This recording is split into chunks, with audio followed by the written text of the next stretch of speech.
This video is a compilation of all Burn to Notice episodes from Season 2. Enjoy! Welcome back to Burn to Notice, the series that analyzes Michael Weston and his team. If you are new to the series, there's a link in the description down below.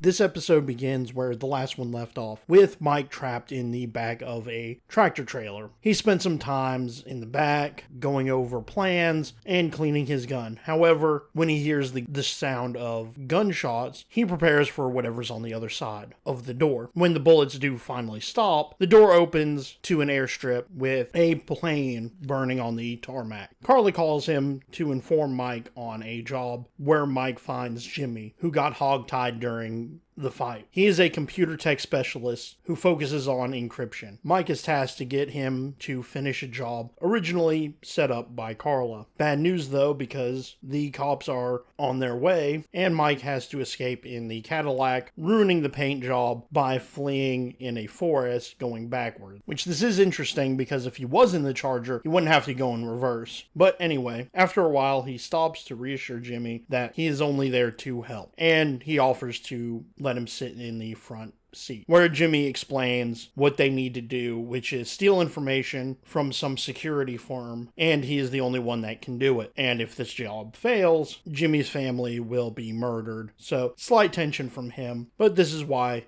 Jimmy wanted to escape, forcing Carla to send her men to stop him at the airport. They arrive at the loft, where Sam is staying there in order to dodge his lady friend. And after Mike clears the loft, he debriefs Sam about the new job, also explaining to Sam the caddy needs some work. Further of the reasoning why Sam should duck Veronica. Mike then explains to Jimmy that they need to relax when Fee shows up and is rightfully pissed off at Mike, acting like nothing happened, it's just another job. But Mike convinces her to help with the job. During this, Maddie calls Mike because she is scared, but Mike reassures her that everything's fine and that also she can return to the house. Then at the Carlito, Mike, Sam, and Jimmy discuss further about the job and get Jimmy to make an introduction. Next, Mike goes to Security Associates, the target, when Jimmy gets nervous, but Mike helps him. Right.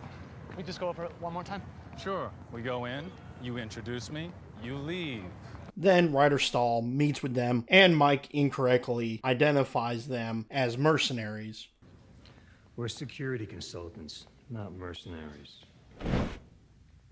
But gets the meeting all the same. But Ryder is skeptical and even outs Sam and Fee as his team, making him a formidable foe. Next we see Sam and Fee discussing Mike and how Sam's thankful for Mike helping him, and Fee is a lot more sour. This is the theme of Fee's character in this episode, and this part really doesn't make any sense. Why would Ryder tell his men to take Mike to his perceived backup? Ryder doesn't know if Mike is telling the truth, and it makes no sense because Mike could very well give his team a signal to attack him, which he does, and effectively proves Mike is trustworthy. But it still makes no sense that Ryder would send Mike to confront his team. It's very weird. However, the scene is very well executed, but also destroys the caddy again. Back at the loft, Sam informs Jimmy of the background work he's been laying to bolster the cover ID Mike is using. However, Jimmy is still hesitant to let this happen, but Sam calms him down when Maddie calls to get Mike to come over. When Mike gets there, he is greeted to a 12-gauge shotgun wielded by Maddie. Due to the recent events, Mike does calm her down and talk some sense into her. She still complains about a busted coffee maker and a fridge full of spoiled food when she reveals a phone that was left in the Charger with a missed call that turns out to be Carla, and Mike infers she sent men to break in, confirmed straight from the horse's mouth, when she wants to put pressure on Mike by having him talk to Jimmy's daughter. Next, Mike meets with Ryder, again to discuss business. Mike convinces Ryder to take his job by tempting him, also gaining a personal walk through all of the security measures of the company. Mike then creates a floor plan from memory with all of the security measures in order to find a weak spot. During this, Fee stops by to talk with Mike about their relationship, but Mike shuts this down, promptly, but also asks Fee for a favor for the job. Then Mike discusses the job with Jimmy, and Jimmy makes it clear he has to be there with Mike on the job. And while this is happening, Mike notices a guy doing terrible surveillance and positions himself to chase after him. When the guy runs and Michael chases, the guy trips, giving Mike enough time to catch up to him. This is when Mike receives a photo of Jimmy's family as motivation. When preparing the van for the heist, Carla calls, and Mike asks for the weapons used in the scuffle at the beginning of the episode, which will be useful in the future, and also demands the safety of Jimmy's family when everything is said and done. Meanwhile, Fee is using her feminine wiles to entice the company above security associates to allow contractors to fix a defect in their floor, which works, and Mike and Jimmy show up to do the job. Mike drills and cuts his way to a dead zone below, then prepares to move through the facility without triggering alarms, while Sam and Fee discuss Veronica and how Sam can get out of the doghouse, which reluctantly Fee obliges, showing she doesn't absolutely hate Sam, which is an interesting touch. As they are talking, they notice Ryder show up with his guys, and they warn Mike, and immediately after getting the information off the server, Jimmy celebrates a little too hard and trips the alarm, meaning Plan B.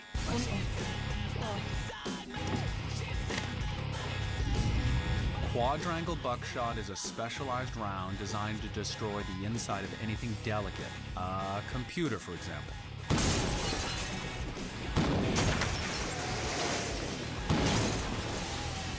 forcing the team to leave under fire from Ryder. They do get away safe, but back at the loft, they talk about faking Jimmy's death. Also, Fee gets the guns from Carla while on the phone with Mike. She also implores Mike to visit Maddie, which he does, to see Maddie chain smoking due to the stress. She informs Mike Nate is still in hiding, and she just wants answers. Unfortunately, she has seen too much of Mike's life and his line of work, and it really screwed her up, as it would anyone in her situation. But Mike tries to alleviate the stress on her shoulders. Next, Fee sets up the boat to explode, and Mike gets Jimmy to call Ryder to get him to find him on a cell flagged by the police so they can triangulate the signal and find them. However, Ryder gets there first, so Jimmy has to stall, which works out pretty well as Fee drops the guns from the shootout in Ryder's car, basically in order to frame them. Ultimately, Jimmy fakes his death with an explosion just about the time the cops come to arrest Ryder, and they find the guns, but even I could defend Ryder in a court case. First off, the guns are in his truck bed, so anybody could have just thrown them in there. Second, he is a business owner. He could have, at the time of the shootout, have a solid alibi backed up by plenty of people. Third, him and his men don't have fingerprints or DNA on the weapons, and technically they wouldn't need that because possession is 9/10 the law, but still, any lawyer could get them off, especially somebody this wealthy, but I digress. Mike ensures Jimmy that his family is safe and instructs him on how to proceed when Jimmy offers Mike his car, a sob that becomes Fee's relatively soon. But Jimmy has some parting words.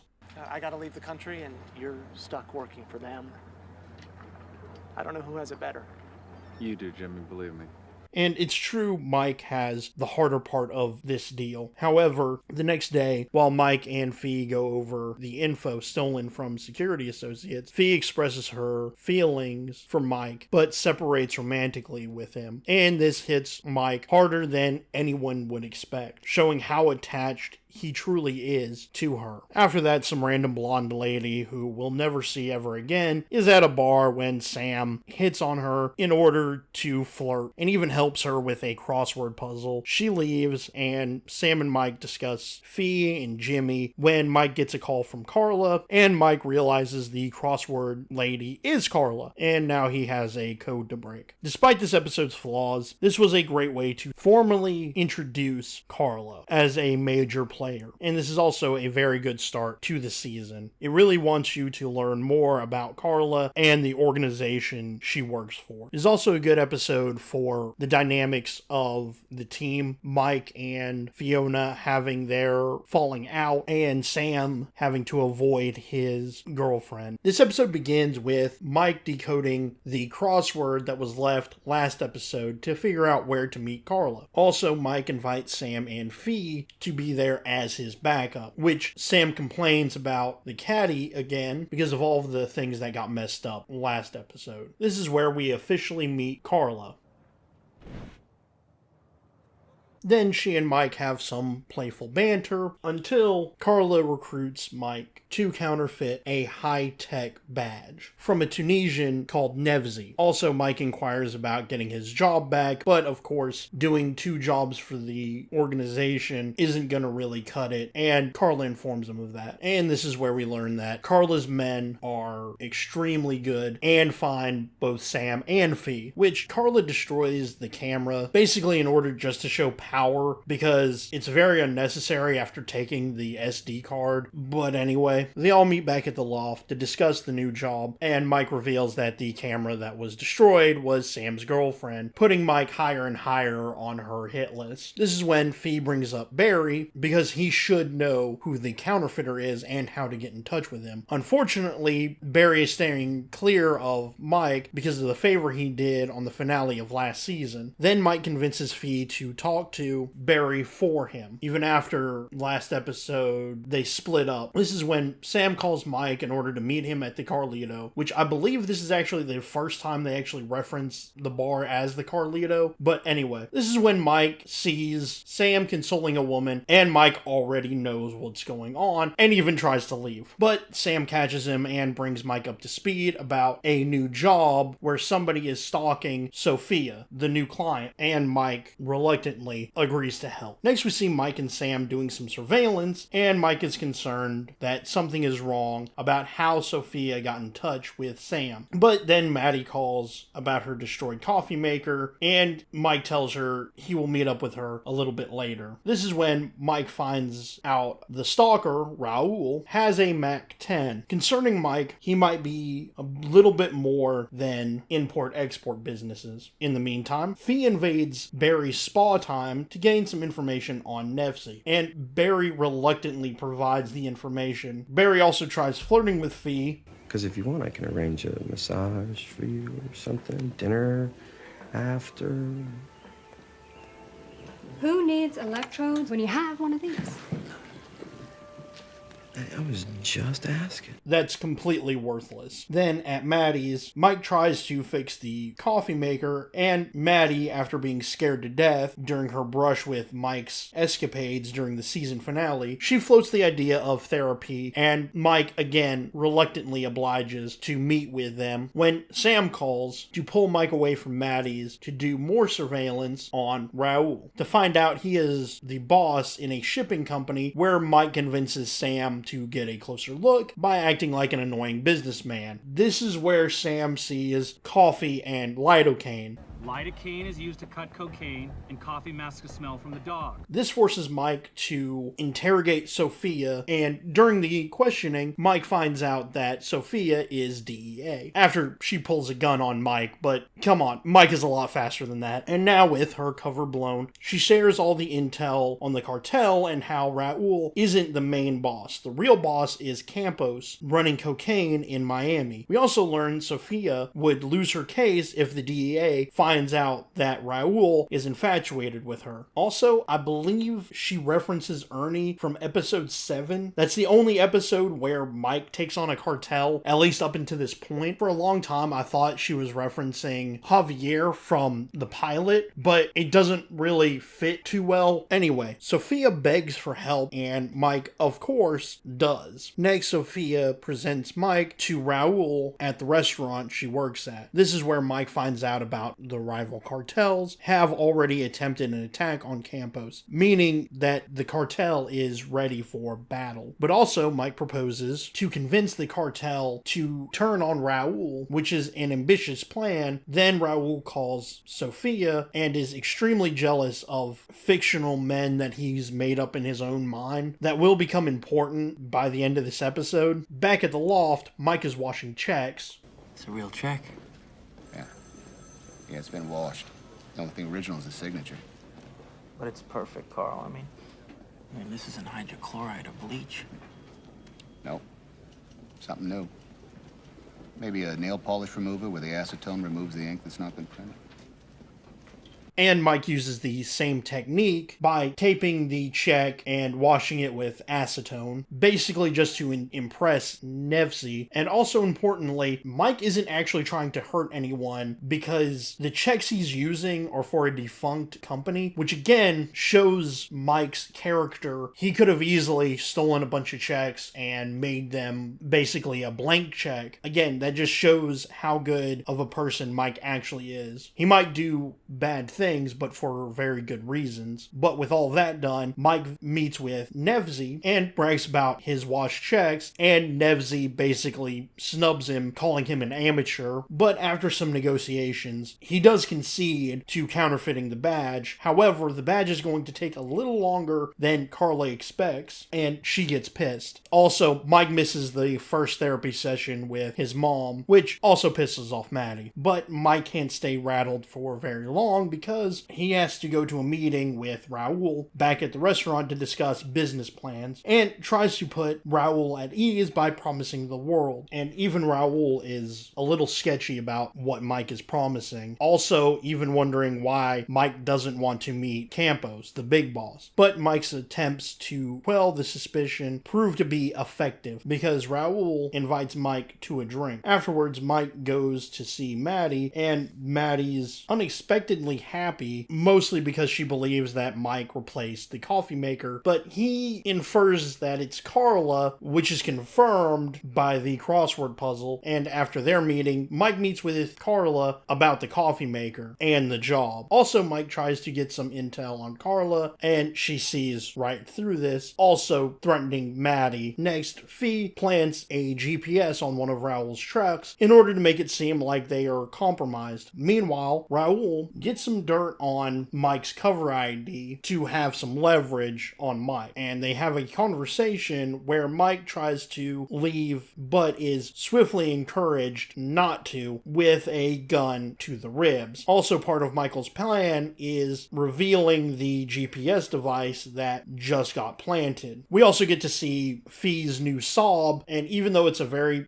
good looking car, we can kind of tell that it's product placement. But anyway, next Mike goes to the therapy session with Maddie, and it starts terribly, and Maddie tries to guilt trip him, and Mike comes up with a story to piss Maddie off, which mostly works because Maddie does storm off, and this is when Raul calls and seems to be happy to work with the proposal until Mike is accused of getting with Sofia, which this exact situation happened before with one of the arms dealers, Ari, and Mike gets out of it basically the same way. He just doesn't back down from his cover ID. And there is a really nice touch in this scene where after he is effectively fooled Raul, he gets that nice deep exhale, like all that weight is off of his shoulders. Very nice touch from the director. And this scene actually helps in two ways. One, strengthening his cover ID, and two, convincing Raul that Mike can be trusted. And he invites Mike to go see Campos. At the loft, Sam is poking holes at the plan, and Mike changes his tactics, and this is actually a pretty funny scene.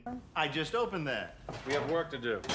Part of this plan is reusing Sam's annoying businessman that promptly gets shoved off, but not before Fee plants some C4 while Mike is meeting with Campos. And Mike sells him on some lies. Then Sam and Sofia fake a scene at the restaurant to get Raul to leave, again playing on his jealousy, when Mike reveals, It's just that Sophia's not at work today, so why is he going to the restaurant to meet her? Then Mike signals Fee to fire, basically to make it look like an assassination, which Mike thwarts, gaining Campos's trust, forcing the cartel to take care of Raul. But he escapes and begs for witness protection when Sophia reveals who she really was, and after all this, she has a conversation with Mike, who pleads for her to not tell anybody about what he did. This is when Mike meets back up with Nevsky in order to get the badge and the forgery. And as he leaves, he has a sinking feeling in his stomach and realizes Carla's guys murdered Nevsky. But before he leaves, Mike grabs one of the prototypes in order to find out what Carla's plan is going to be. Then Mike meets back with Maddie to go back to the therapist, where Maddie reveals she canceled because she didn't like the therapist. And they have a heartfelt talk about Mike's past and how he doesn't like talking about his missions. This makes a lot of sense because Maddie doesn't have that type of compartmentalization that Mike has. Then Mike meets back up with Carla and delivers the money and the cards. Oh, look. You forgot your money. I'm never gonna work for you, Carla, not that way.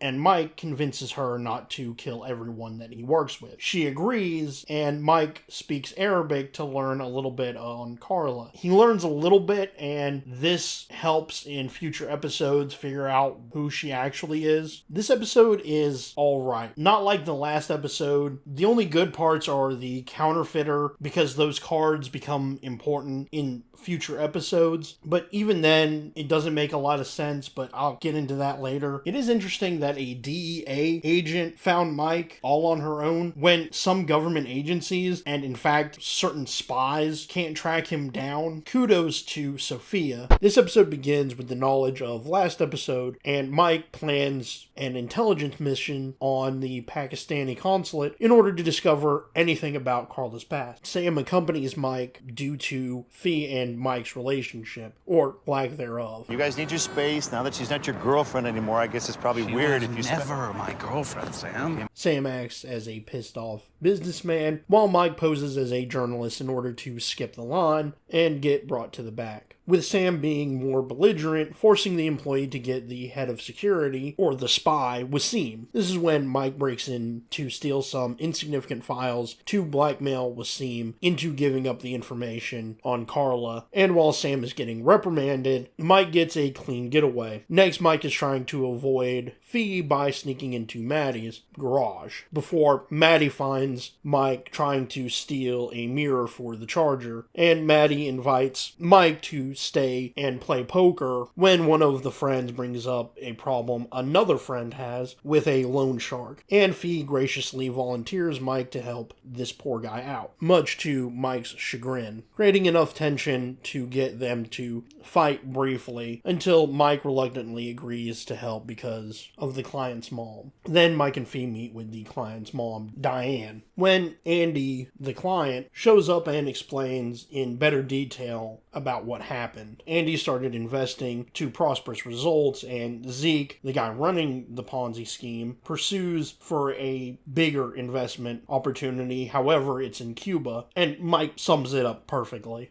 Can I tell the rest of the story just to save time? The feds rush in, arrest Zeke, but not before rushing you out the back. Zeke's under indictment, but he's promising not to turn you in. Feds take the cash, but... At least you got your freedom. How did you... Andy, you were conned. Then Mike figures out a way to get the money back when Mike and Fee arrive at Zeke's club together to get some intel on him. Also, during the scouting mission, Fee is trying to persuade Mike to trying his luck with the women at the club, which reminds me of a scene from the pilot. Got yourself a 24-year-old with big, fake tits. They bore me. So he is focused on the task at hand and trying to reel Fee in, even just a little bit. When Zeke shows up and Fee uses her feminine wiles to make it to the back in the VIP lounge. Meanwhile, Mike leaves in order to meet up with Wasim about the note he left in the cabinet, and Wasim brings up Mike's terrible spelling and discuss terms of getting the file back to Wasim. However, he isn't overly enthusiastic of helping Mike because the file that Mike stole isn't as important as the file he's asking for, so Mike needs to invent a new plan of attack. Back at the club, Fee pretends to spill a drink to convince Zeke to going to the back room, and she gets stopped at the door by a keycard access, something that Andy should have noted and told the team about. But anyway, the next day at the loft, Sam, Mike, and Fee create a new plan where Mike plays a new mark for Zeke when Diane calls about the loan sharks showing up. So Mike and Sam make it to the house, and Sam volunteers to take care of the lookout while Mike handles the men and the boss in an amazing scene. And you're gonna have it. Look at this. The key to hand-to-hand combat is being able to close the distance between you and your opponent without putting them on their guard. These are nice people. This is not necessary. We don't have to do this. I mean, guys, come on.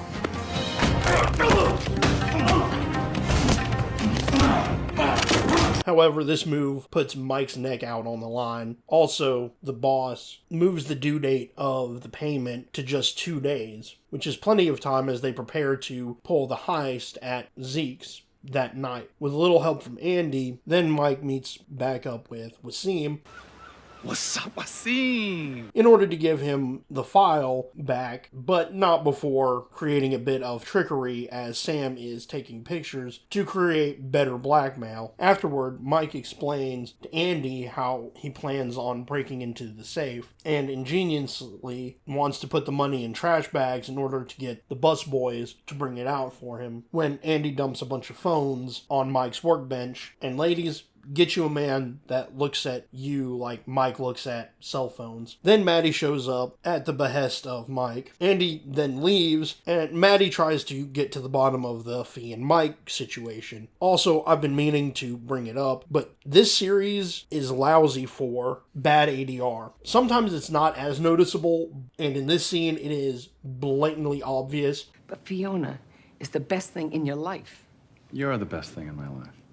Don't be that way, Michael. I want you to talk to me. And also, the line doesn't really make that much sense. It would have made more sense after Mike lies about Maddie being the most important thing. Maddie saying something to the tune of, I thought spies were supposed to be good liars. But anyway, Mike finally shakes her off, and Mike gets Fee to notice him at the club in order to meet with Zeke. Then Zeke brings Mike to the back, and Zeke offers Mike the opportunity to being a partner in the Cuba Club, which then Mike excuses himself to Zeke's office, where Mike finds about $1,000 of real money and stacks of useless paper, getting Mike to stash his phone in order to make a listening device with Sam's phone. All the while, Zeke's partners are about to go to the office, and Mike barely has time to escape, which he then grabs Fee and gets her out of there. The next morning, Mike explains to Andy how Mike is going to get the money back from Zeke. Then at the club, Sam plays an accountant for Mike. Unfortunately, Sam has to walk away from the deal to encourage Mike's anger and desperation. Meanwhile, Maddie invites Fee over in order to talk about Mike and Fee's relationship, and also brings up how much better Mike is because of her, which is true. Meanwhile, Mike uses better blackmail by making Wasim look like a traitor, leaving Wasim to think about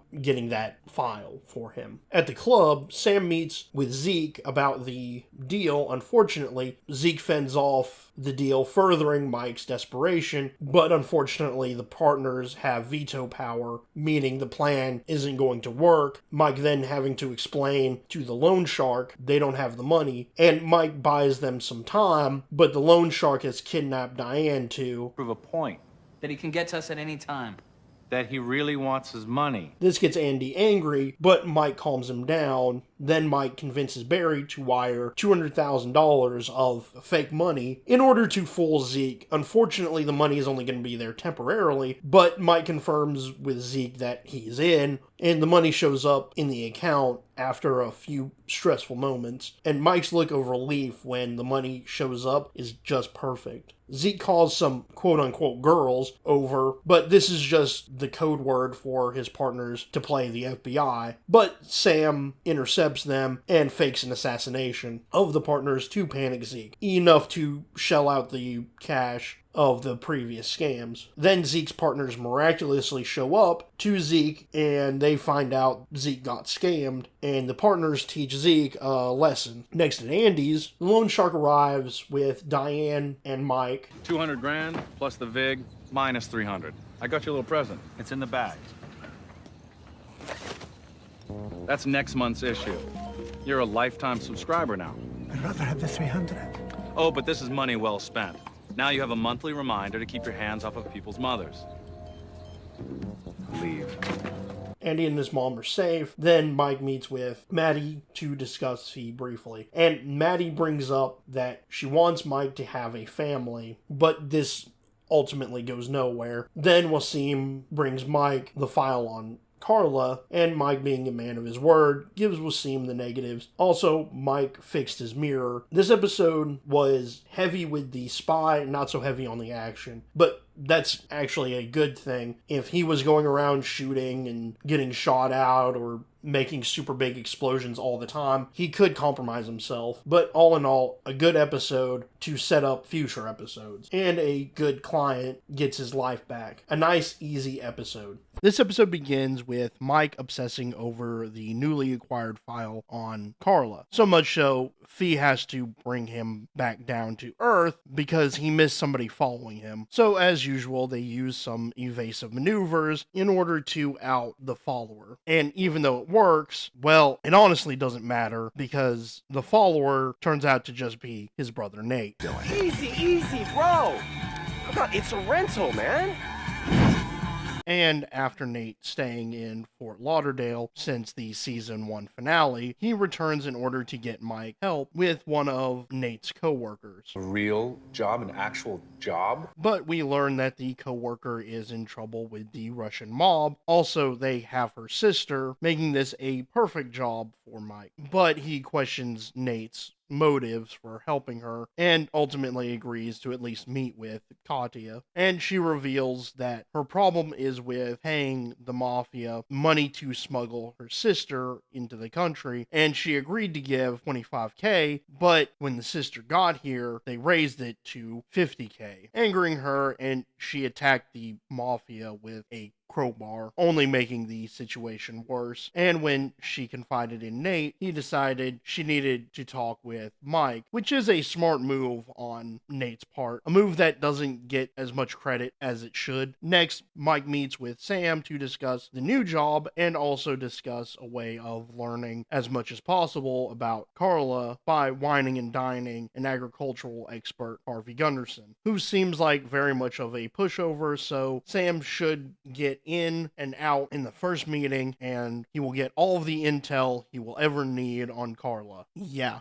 Right. Then Mike, Nate, and Katya stake out a Russian front company where the man who has Katya's sister works. Ivan, a human trafficker that has tattoos linked to his crimes with the mafia. And we learn, amongst other things, he is a murderer. But Mike puts Katya at ease and gets Fee to follow him to get some more intel. Meanwhile, Sam meets with Harvey in order to get some information about Carla's cover in Miami, but this isn't going to go easy. The more connected somebody is, the more they know, the more they feel entitled to a little special treatment. Harvey is using this meeting to get as much perks as he possibly can, meaning Sam spent $600 on basically nothing. At the loft, they debrief both Sam's escapades as well as Fee's, and they come to the conclusion that they need to interrogate Yvonne in order to find the girls. The plan is to distract Yvonne long enough to use a stun gun. Unfortunately, the only problem is, if you use one on someone who's touching you, you'll zap yourself too. You brother, talk. You want to play? I love to see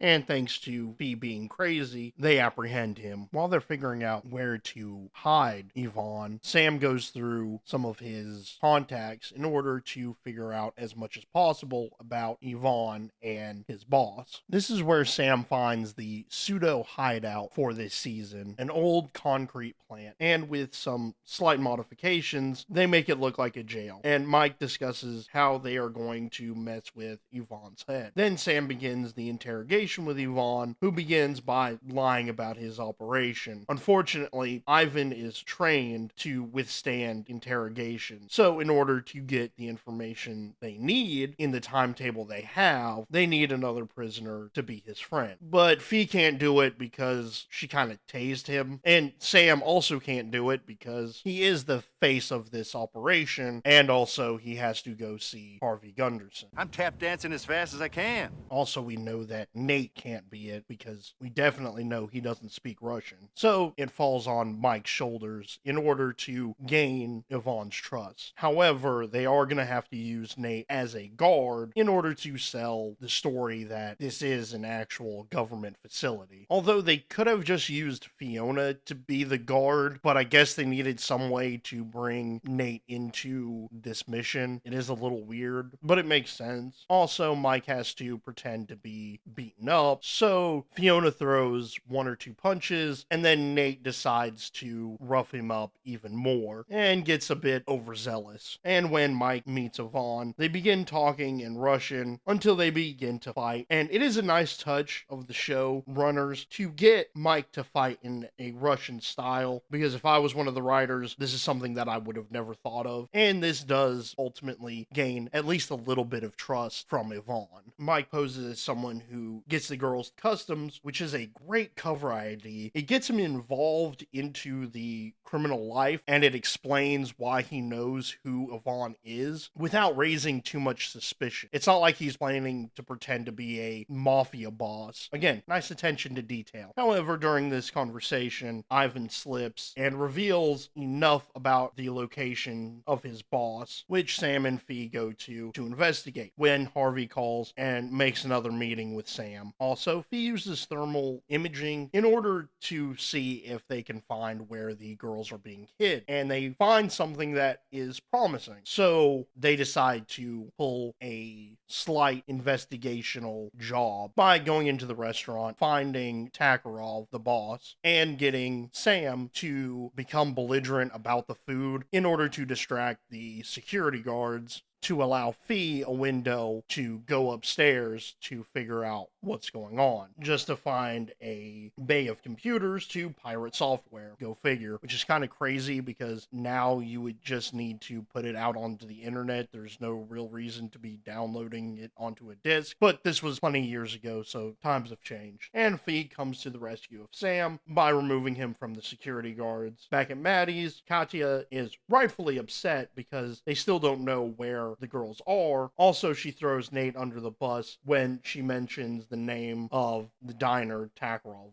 is at, when Nate sticks up for Mike. However, Katya wants to trade herself for her sister, and this plan almost makes sense. Now, if she were to put herself up as the collateral for the money, they could just follow her to where the girls are being stored. The only problem is that if Yvonne is the only one who knows where the girls are to begin with, she might not be in the same holding cell, but if they follow her, they'd be able to rescue at least her and her sister. Anyway, it ends up not being the plan they go with, and almost uncharacteristically, Nate pumps up his brother about the abilities of him in order to put Katya at ease. Also, Maddie notices Nate's ability to put his personal feelings aside in order to praise his brother, which is a very nice touch. Next, at the prison, Sam attempts to get more information from Yvonne, but it's like getting blood from stone. Sam does put on some thinking music.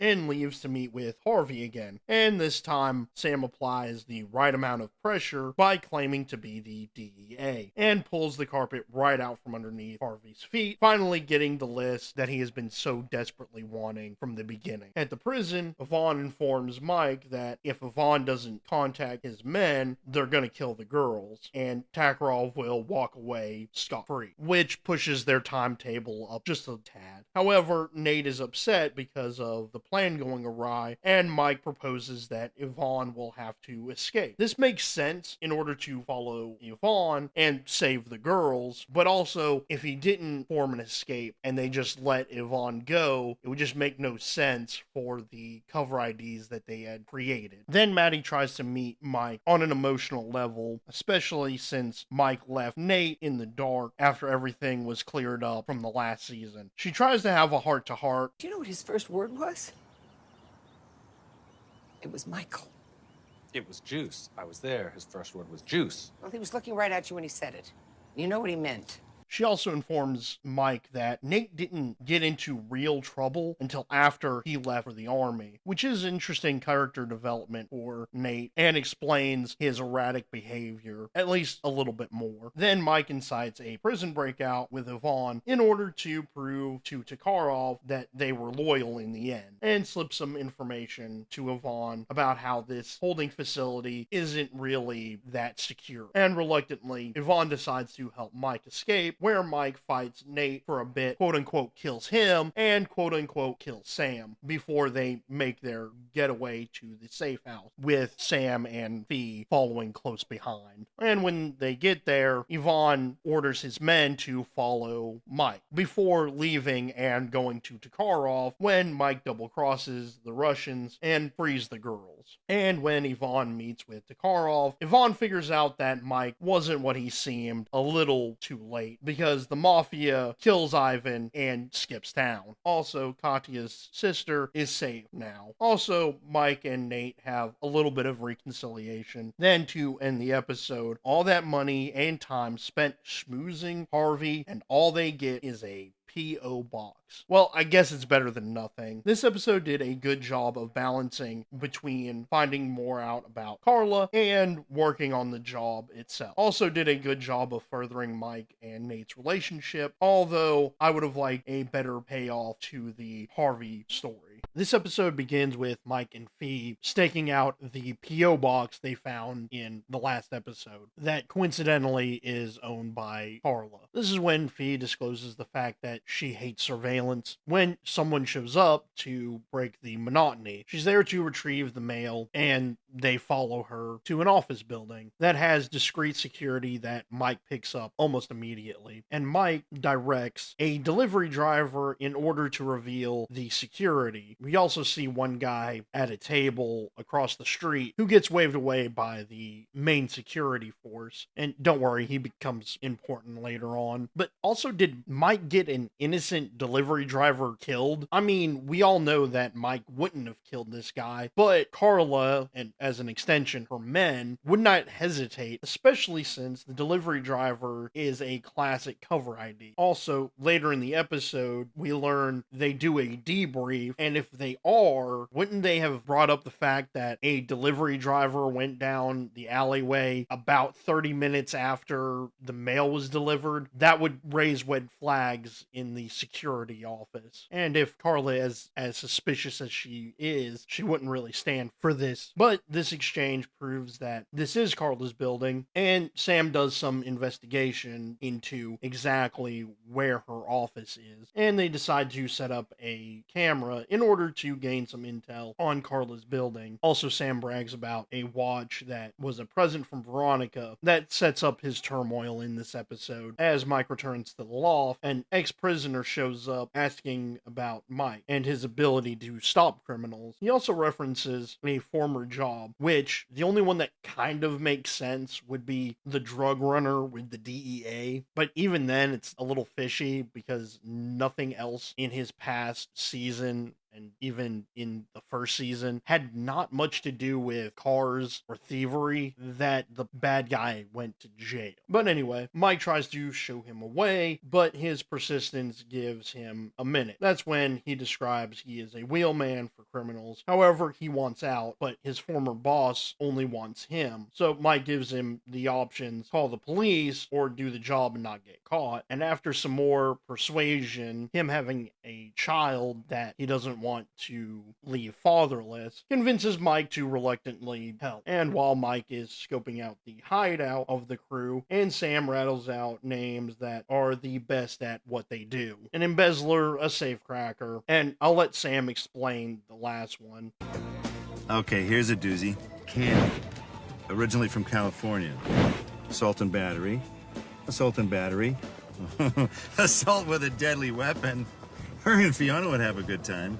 Or, you know, kill each other. And of course, the boss man, Timo, who is highly motivated to get this score. During this reconnaissance mission, Mike decides that the weak link is the safecracker, and they're going to attempt to get him arrested in order to hopefully call off the entire job, saving Trevor, the client. And they use Fee in order to get the safecracker to drink and drive and ultimately get arrested. Unfortunately, he's not motivated to drink. That's when Sam has to pick a fight with him and lose. Also, I find it funny that Fee allows this to go on just a little bit longer with a smirk on her face. Finally, she screams and gets the police's attention, and the safecracker gets arrested, which should be the end of this story, but Timo is very motivated to getting this job done, so the job doesn't get called off. However, it does create a job opening for the one and only Michael Weston. Also, fun fact, the truck Trevor uses is the same truck from the season 1 finale. They just added a toolbox to disguise the sticker. Anyway, that night, Mike sets up a video camera, which would also send red flags to Carla.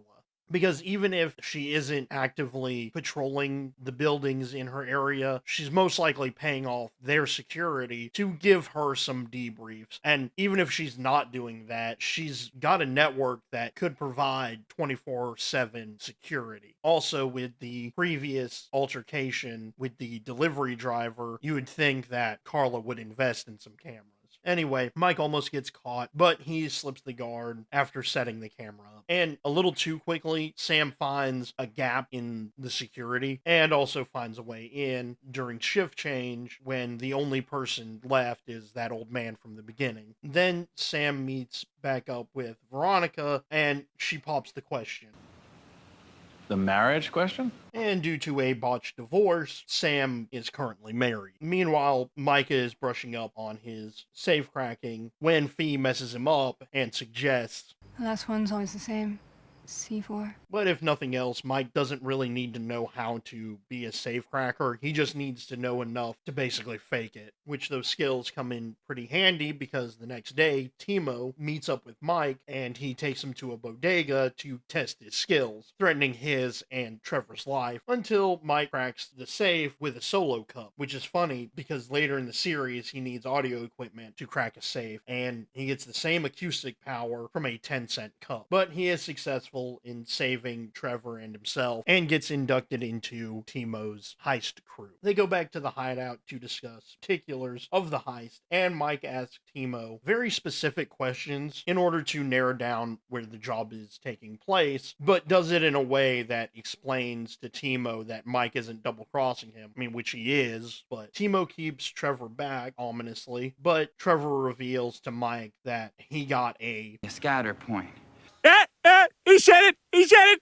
Timo gives me the location. I park the vehicles for the crew nearby. Anything goes wrong, we take separate routes back to the boathouse. And with the scatter point and the info Mike got about the safe, gives them just enough intel on where the job is happening. After that, Sam talks to Mike about the proposal, and Mike gives him very direct, obvious answers. Then Mike meets up with Trevor after he got the cars, and Mike explains they can't just tip off the building they're about to rob because CJ, the embezzler, is working security for them, meaning they're going to have to sabotage the job, during the heist. After that, Sam pays a kid to go into the alley, creating a distraction for Mike to use. But as they wait for Mike, Sam asks Fee the same question about Veronica, where she says to be honest with her. And I swear this stuff with Sam meets back up at the end of the episode. But as the distraction happens, Mike gets a call from Timo, so he can't infiltrate Carla's office. Back at the boathouse, Timo informs Mike the job is happening right now. This does freak out Trevor a little bit, but Mike gets him to calm down. After getting his supplies, Mike asks to relieve himself. This is when Timo asks for Mike's cell phone, which I know he intends because of the job. But when I first saw this episode, I honestly believe that Timo wanted Mike's phone specifically when he went to go to the bathroom. I know that sounds stupid, but that's what I thought. I was like, why is he taking his phone from him? And then I realized it's like, oh, it's because of the job. I'm an idiot. But anyway, while Mike is taking a leak, he uses that time to leave a note for Sam and Fee, telling him that the job is on right now. Then they begin the heist, posing as maintenance guys, while Sam looks for the security wire to trip. And as someone who works in those panels, how in God's green earth did he know which wire? Honestly, with all those wires and all of the different buildings that are tied into that same box, there is absolutely no way that he knew exactly which one was the wire to trip the alarm. Also, if it's a security wire, it wouldn't be outside easily accessible, mostly because of stupid teenagers, but also because that is a glaringly big flaw in the security system, meaning anybody could come up and just flip it. But anyway, Mike sets up to break open the safe. When Sam trips the alarm, Mike does offer a counter plan, but Timo denies it, and they all leave to their respective cars when Timo realizes his tire is flat. Also, little continuity error. Mike says he gave Timo the bag with the jewels, but Mike is carrying both bags out. It would have made more sense if Timo left with one of the bags to sell the story, because honestly, where does he get the jewels? Anyway, back at the hideout, this is the lie Mike says to Candy. I got the stuff. It was in the bag. I gave it to Timo. And to sell that lie, Mike punches Trevor square in the face. Kind of funny. Also, Fee rigged the boathouse to explode, further selling their story. Trevor meets back up with Mike at the loft briefly to debrief. Then, as Fee is doing her nails, Sam shows up because Veronica kicked him out. See, I told you this would make sense. Forcing Fee and Mike to leave, and this is where Fee possibly gets another guy unalived. Because when Sam bribed the kid to skateboard into the alley, which honestly, if any security detail would have saw that, they would have brushed it off. They wouldn't have even taken it as a threat. But anyway, they wouldn't have killed him because he's just some punk kid. However, she picked some old dude who could potentially be an old operative. Yeah, I'm pretty sure that guy got killed. Anyway, this allows Mike to go into the building, finally, to see what Carla has in store for him. And due to the botched mission before the heist, Mike gets a pretty frame with digital pictures of him trying to break in. Also, she left. You can tell by the fact that there's nothing in that office building. Well, nothing except for balloons and champagne. Oh, and also a crossword puzzle in order to meet back up again. This episode did an okay job. The fact that Carla is spying on her own building means that she was tipped off sometime during Mike's antics. Also, the job was alright. It seemed rushed at times due to the Carla conundrum and the Sam issues. This could have slowed down the plot, and I guess it was because the actress didn't want to be on Burn Notice anymore, so they had to write her off. But I feel like with her, they could have just said, yeah, she just doesn't want to see me anymore. And that'd have been it. We didn't have to have this long drawn out storyline for them, but I don't know. At least next episode, we get to introduce one of my favorite adversaries to Mike in Victor. But that's for next episode. This episode begins with Mike figuring out the crossword from the last episode and meeting with Carla's new operative,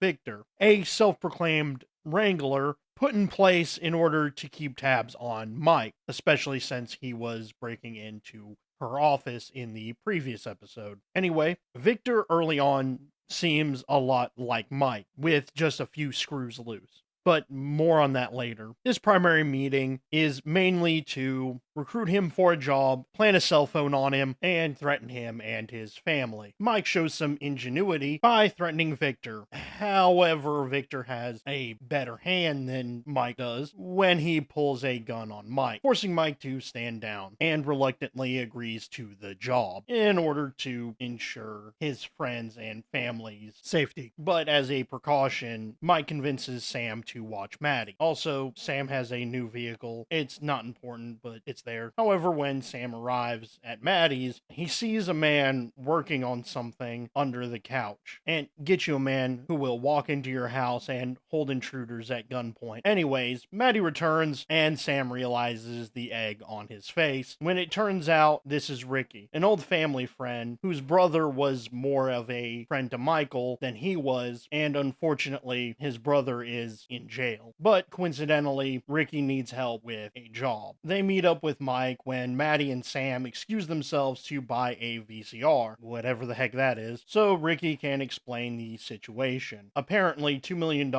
vanished from Hip-hop mogul? The radio in my car is broken. So.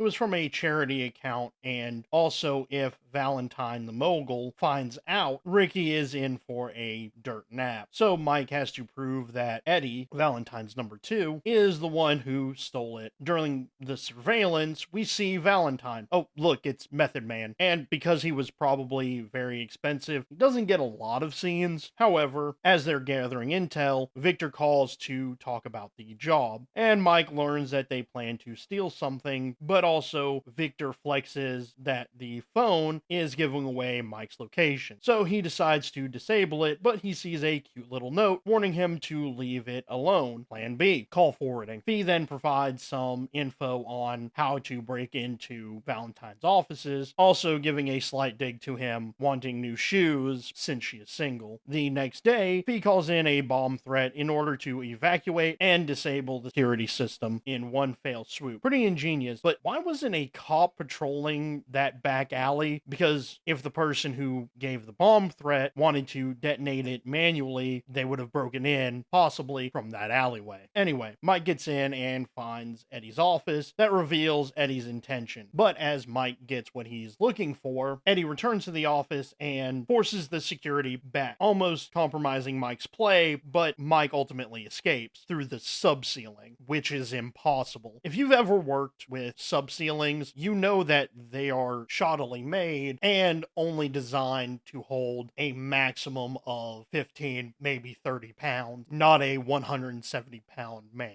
But whatever. He shows Ricky the businesses Eddie is looking to launder his money. This is where Mike plans on offering Eddie some help in order to bring the money out into the open, hopefully to clear Ricky's name. But this brings Mike to Barry to make intros for a fee. Why don't we say $5 grand?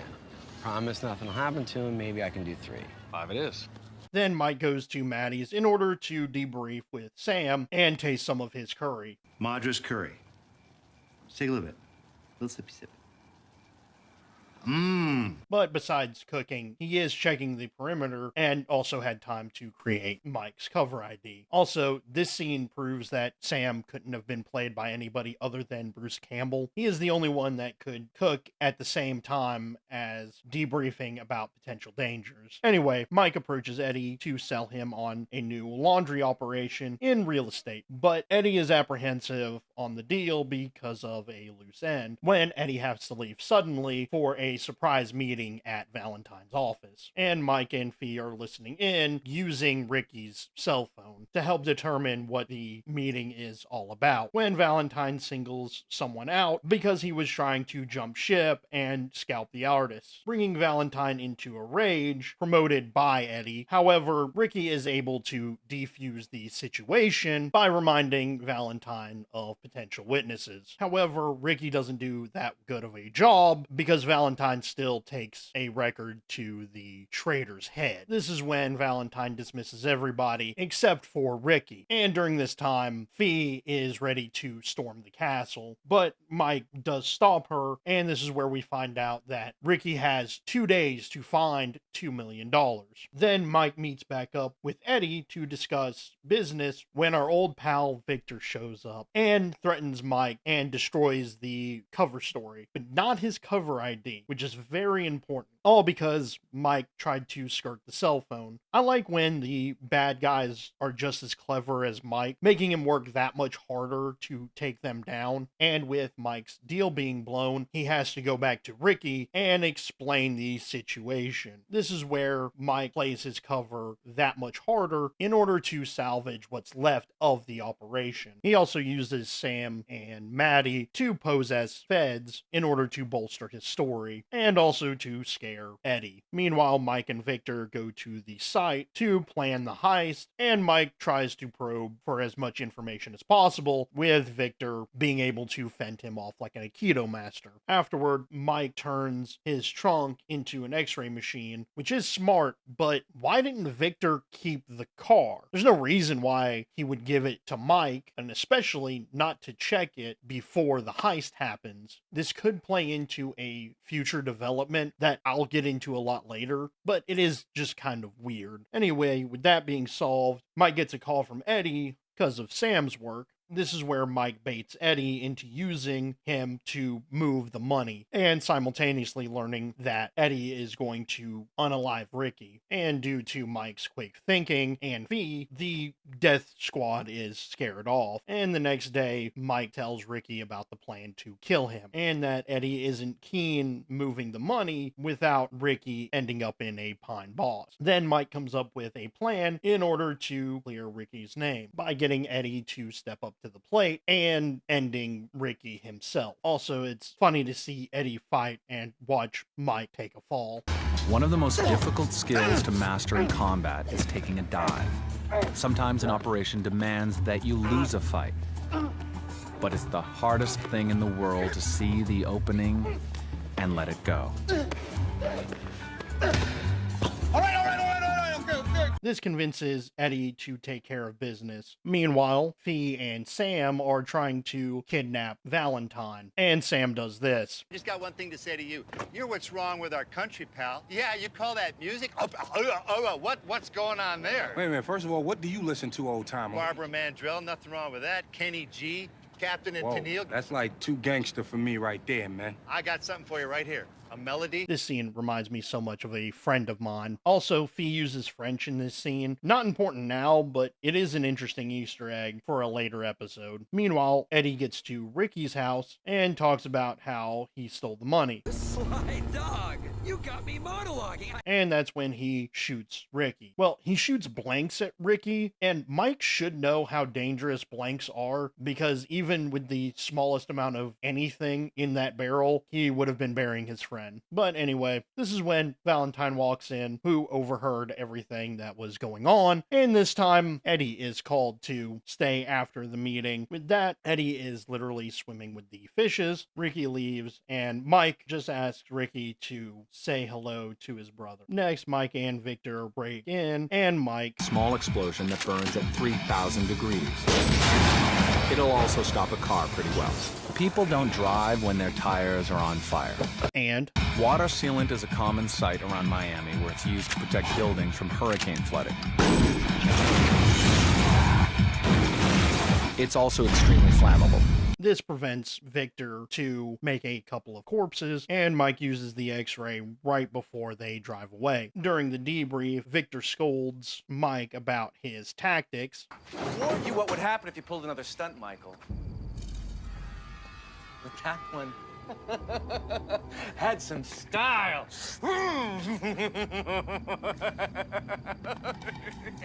and even taunts Mike about the contents of the box, which Mike refuses. Back at Maddie's, she reveals that she knew about Sam's intention. This is where Maddie has an amazing mother scene with Mike. After that, Fee reveals that the box contained a sniper rifle, which, knowing that in the hands of Carla, means something serious. This episode did an amazing job of introducing Victor. Victor is very much characterized as if Mike accepted Carla immediately. It seems like his introduction is as a dark mirror to Mike. Also, Ricky is a semi-recurring character. It will be a while until we see him again, but it is great to see a friend from when Mike was young, enriching his backstory slightly. Also, you see a bit of Fee being Id. If you didn't take a senior English class and read Lord of the Flies, Id is the Floridian mindscape. The impulses we all have, good or bad, typically bad. Sam is the super ego, always doing good no matter what, and Mike is the ego, the most amount of good for the most amount of people. This episode did an amazing job of balancing the job and Victor. The fact Method Man was the guest star is cool, but not very necessary, considering he basically just played himself, but it was a nice touch. Eddie was portrayed perfectly as a weasel, and definitely got what he deserved, and especially since next time we get to meet my favorite gun runner of Seymour. This episode begins with Fee and Mike waiting on a gun runner named Seymour, when Fee gets a text from a potential lover, but without much time to get jealous, Seymour arrives and separates Mike from Fee. Seymour is asking Mike what he wants, but is also in the middle of a gun buy with Ukrainians. We're Bulgarian.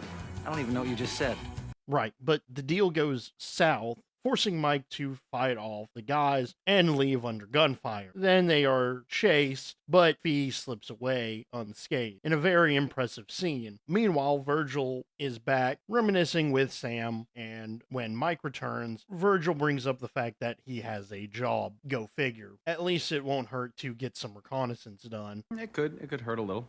Could hurt a lot. But Sam convinces Mike to join the job. Also, Virgil attempts to sweet talk Maddie again, but Mike stamps it out pretty quickly. Next, Mike, Virgil, and Sam meet with Marcella, who informs them a shipment of medicine was stolen, and Mike agrees to help. Then Mike goes to help Maddie, and she pries at Mike about Virgil. However, Mike is able to fend her off, but Sam calls to inform him on the intel that he's already gathered, but to gain more, him and Mike need to head up to Boca, and Mike, not being an idiot, knows Virgil just wants to be alone with Maddie, and changes the plan so that Mike and Virgil go up to do the surveillance. Also, Virgil ran out of underwear and steals Mike, which is extremely gross. Of course, Maddie is suspicious of the phone call, but Mike leaves in order to duck further questions. Afterwards, Virgil and Mike watch a storefront for an illegal pharmacy while getting some pictures for blackmail purposes, and Virgil tries to get Mike on his side with Maddie. Then they go in to intimidate the pharmacist, masquerading as a golf store owner, to ask him some questions and...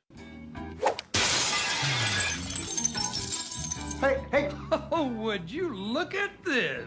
Weird, this guy claimed he didn't have any drugs, and now it's showering down on his floor. But the blackmail works, and the store owner sets a meet with Sam being the buyer. Mike then meets with Seymour, who offers Mike a gun, but Seymour consistently misunderstands Mike when the Bulgarian guy shows back up with Seymour's money. Wait, that's a gun, and Seymour leaves. Meanwhile, Sam is introducing himself to the guy who stole the pharmaceutical, Gerard. Unfortunately, drugs have already been sold, and Gerard isn't keen on renegotiating until someone starts a fight, and Gerard leaves with Sam helping out by taking care of someone with a broken bottle. Garnering some trust at the loft, they discuss plans, Virgil wanting to go to the cops, but gets nixed because of multiple reasons, one of which maybe Gerard has his ear to the ground. That's when Sam volunteers Mike to play the fool. Virgil offers a vessel, and this is the only way to get the medicine back when Maddie shows shows up and Mike leaves and talks with Maddie about how Virgil's story is terrible, how she knows Virgil is at the loft, but Mike shakes her off right before Mike leaves to meet with Fee to meet with Seymour again. Fee also picks up on the frustration Mike has about Virgil and Maddie. Also, Fee brings up her new man, and Mike dismisses his disdain with Fee. And she even remarks how spies are supposed to be good liars. He is definitely jealous of the new man, just doesn't want to admit it. Back at Seymour's, he tries giving Mike money because of the job, but Mike refuses. It is also interesting that Seymour continues to call them Ukrainian while Mike calls them Bulgarian, showing Mike pays way more attention than Seymour. But finally, Mike gets to Seymour and he agrees to find anything about the sniper rifle. Also, a quick little PSA about eating healthy. First, you gotta have a fruit smoothie. Because you wanna be a badass, you gotta eat healthy, right? Come on, I made them just for you. He doesn't like fruits. I thought you and me. Badasses, yeah! Meanwhile, back at the bar, Sam returns to offer Gerard a job, and after some back and forth, he agrees and also turns Gerard onto Mike's cover ID. And this has to be the best cover ID Mike has ever used. Look at him run. I like how he could easily get away, but can't, and they convince Mike to join the heist. Next, Mike explains the heist and tries to pry info from Gerard. When Maddie shows up and Mike asks to leave, and Maddie talks to Virgil briefly. Unfortunately, Virgil has to shoo her off, and it's kind of heartbreaking. Then Mike is informed he isn't leaving, so he comes up with an excuse to call Fee, pretending to call his job, which is extremely smart. Also uses the extension number to clue her into his location. Again, a very intelligent move. Then Fee crashes into Gerard in order to talk with Mike, and he notifies her that the heist is on for real, and to tell Sam and Virgil to fake the pharmaceuticals and uses Mike's fridge to store it. On the boat, Mike is asking questions about his mask, and Gerard reveals that they are going to kill Virgil, so Mike, thinking quickly, gets a gun so he can save Virgil without blowing his cover. And a quote that I use all the time because of how relatable it is. Dealing with a trained operative is like playing chess with a master. Dealing with criminals, on the other hand, is like playing checkers with a 3-year-old. They like to change the rules. Also, wise touch, Mike pretending he's never held a gun before. When they get to Virgil's boat, they take control, and Virgil shows them where the drugs are being stored, and also is instructed to go to the bow of the ship, where Mike meets him and fakes Virgil's death. Then Mike discourages the rest of the team from looking too close at the pharmaceuticals. Also, Mike realizes that they used the fridge from his loft. As they leave, Virgil resurfaces. At the beach, they load up the van, and Fee is closely behind. This is where they find Gerard's hiding spot. Unfortunately, Gerard is smart and all of his stuff is scattered throughout the warehouse. This is where Mike waves Sam and Fee off, again showing how resourceful he is by subtly shooing them away with other people watching him. Most importantly, not blowing his cover. At the loft, they discuss options on how to get the medicine without combing through thousands of boxes. This is where Mike suggests using Sam's reputation to bolster fear. Mike then shows up at the bar to speak with Gerard and plant seed of distrust on Sam, and forces Gerard to move his drugs when Sam shows up with a box truck full of guys. When Gerard attacks, Mike uses this opportunity to turn the tables expertly and explodes the truck and drives away with all of the drugs. Also, how did Mike leave? There is only one way out because of the flaming box truck, and cops swarm as soon as he leaves. How did the cops not stop him? Anyway, Gerard gets caught, the medicine makes it back to the rightful owners, and Maddie shows up. This is where Virgil attempts to clear his name by saying that he didn't call her, but Mike reveals that he did. And so Maddie and Virgil go on a date with... If you had to have a stepdad, you could do worse. Yeah, Sam, that's not the best way to cheer up Mike. Afterwards, Seymour invites Mike and Fee to his house, and... Seymour is attacking, and because Mike actually knows what he's doing, he turns the table, throwing gunpowder into the air. Then Seymour comes clean, and it turns out Carla is planning an assassination and cleaned house in order to prevent someone leaking their information. Also, they get a name of a guy, ending this episode on a bit of a cliffhanger. This episode is one of my favorites, from the introduction of Seymour to helping kids to even the weird relationship of Virgil and Maddie. It does a good job of balancing the job, Virgil and Maddie, and learning about the sniper rifle. This is one of my favorite cover IDs of Michael because of how different he is from every other one he's played so far. Normally, he is a big shot, record mogul, drug dealer, gun runner, but in this episode, he has to play the dorky chemist, and he does that so well. Virgil and Maddie's relationship ends here, because this is Virgil's last episode,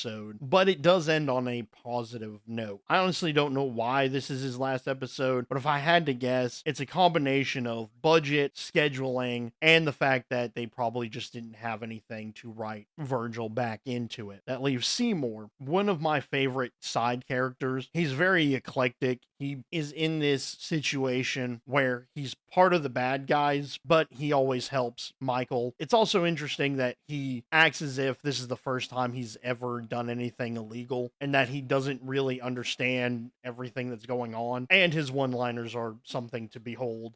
This episode begins with Sam combing through trash in order to find Carla's sniper, Bill Johnson. And immediately Sam ruins his pants and shoes. But while looking through the trash, Mike sees telltale signs that this Bill is the right one. When Mike returns home, a ghost shows up, Larry, an old friend of Mike's who used to be dead, so Mike checks him out. Fine, fine. If you're gonna frisk me, though that sweep of my inner right thigh was pretty half-assed. However, Larry is here for business and tries to bring Mike onto a job that turns out is killing a lady, which is very much against Mike's sensibilities. But Mike realizes that to keep the dead E... That's my term. It's trademarked. ...safe, Mike needs to accept this job. Also, during the sales pitch, Larry throws the forged dossier in Mike's face, but also laments Mike didn't actually start to become like Larry, even as much as Larry would love for Mike to have gone a little bit more wild. Again, their backstory is a mystery now, but becomes clearer towards the end of the series. It does allude a little bit to Mike's past dealings with him, and believe me, we will find out how psychopathic he really is later, even if killing for hire isn't enough evidence for that. And unfortunately, Mike's clients owe a debt of gratitude to Larry, because if it wasn't for Larry, he wouldn't be the spy he is currently. Anyway, Mike pries for information, and Larry isn't too keen on revealing the intel, forcing Mike to learn about it on the fly. Larry then tempts Mike with money, but Mike counters in order to keep Larry off his scent, which goes to show how devious Mike can actually be. Then Mike meets Fee and her new boy toy, Campbell. And basically the only thing that we need to know about him is he's currently dating Fee and he's an EMT. But in order to talk with Fee, Mike shoos Campbell away in order to discuss the new job. Fee picks up a hint of jealousy, but she reluctantly agrees to help Mike. As they arrive to the location of the dead E, Mike briefly discusses his history with Larry and explains to Fee how Larry faked his death. Then he instructs Fee to get Jeannie, the dead E, alone to explain her situation to her. And after Fee's pen explodes on Jeannie, she has to go to the restroom, where Mike is there to explain she is marked for death and that he is the one who is getting paid to do it. Okay, but I'm not going to, all right? I'm on your side.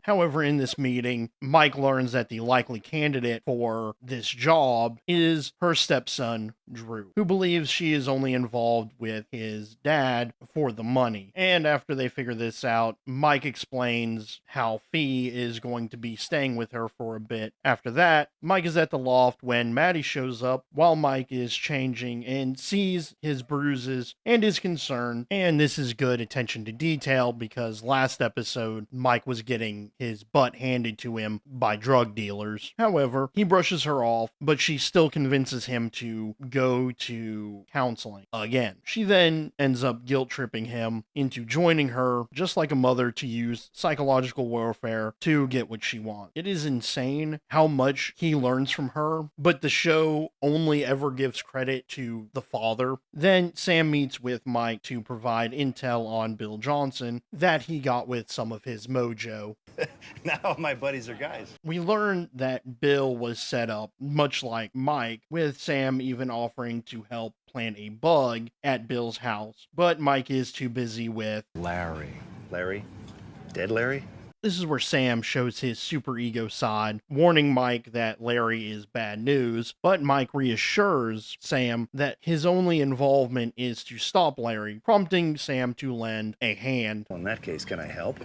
Meanwhile, Fee is at Jeannie's, and she explains her love for her husband, but Fee uses this opportunity to snoop on Drew, but also plant a bug while she's at it, and finds a copy of Jeannie's appointment books showing how Larry got a little bit of his information on the Dead E. Quickly after she is snooping, Drew returns, meaning Fee needs to disappear. Good thing Drew is an idiot. However, thanks to the bug, they find out Drew has added a few more hitmen to the roster, complicating this job even further. Finally, Larry meets Sam when Larry shows up to inform Mike on the house guests, but Mike explains Drew's double booking. Double book the job.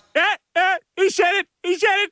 Has complicated this job way more. Larry then grabs a screwdriver to assert his power and dominance. Then shortly after, while his back is turned, Mike picks up another screwdriver in case Larry went a little too far. Although this wasn't necessary because Mike talks him down and convinces Larry that the smart play would be to call off the hit. This rage-fueled episode really shows what kind of person Larry is. Then Mike meets with Drew, portraying I'm Drew's friend. We met on the internet, Facebook buddies. Larry, and in this scene, Mike parrots a lot of Larry's mannerisms and jargon, which is very top-notch, and it also shows how well these two actually know each other, again alluding to their past history. But while doing this, Mike convinces Drew to call off and puts fear into his heart in order to get the job done. From one tense scene to Mike's nightmare, even to the fact that he is sleeping as the therapist explains his method. And after Mike wakes up, the therapist talks about negativity, and he motions to Maddie in an obvious way, but only calls out Maddie when she speaks up, which is pretty funny. Also, the therapist instructs both of them to make a list of things that they're grateful to each other for. But right after the meeting, Mike returns to work looking for a cover ID to vacate Bill's landlord. When Maddie outfits Mike with a cover ID using an exterminator uniform and lying that her dog could get really sick. And this gives Mike and Sam the opportunity to search Bill's house and plant a bug. During the search, they find a crossword cipher. You know, she needs to freshen it up a little bit. Try the jumble for a change. This confirms even further that Bill is actually working with Carla. Also, during this scene, the paper actually reveals where the shooter is supposed to be. 4th floor in a conference room, and this helps Mike know where to go. During the sweep, Larry calls to check in, and Mike informs him that he doesn't need to do that, but Mike also brushes Larry off, and Sam has a good point. He's got a weird thing for you. It's because he doesn't have any friends. That's because he's killed most of them, Mike.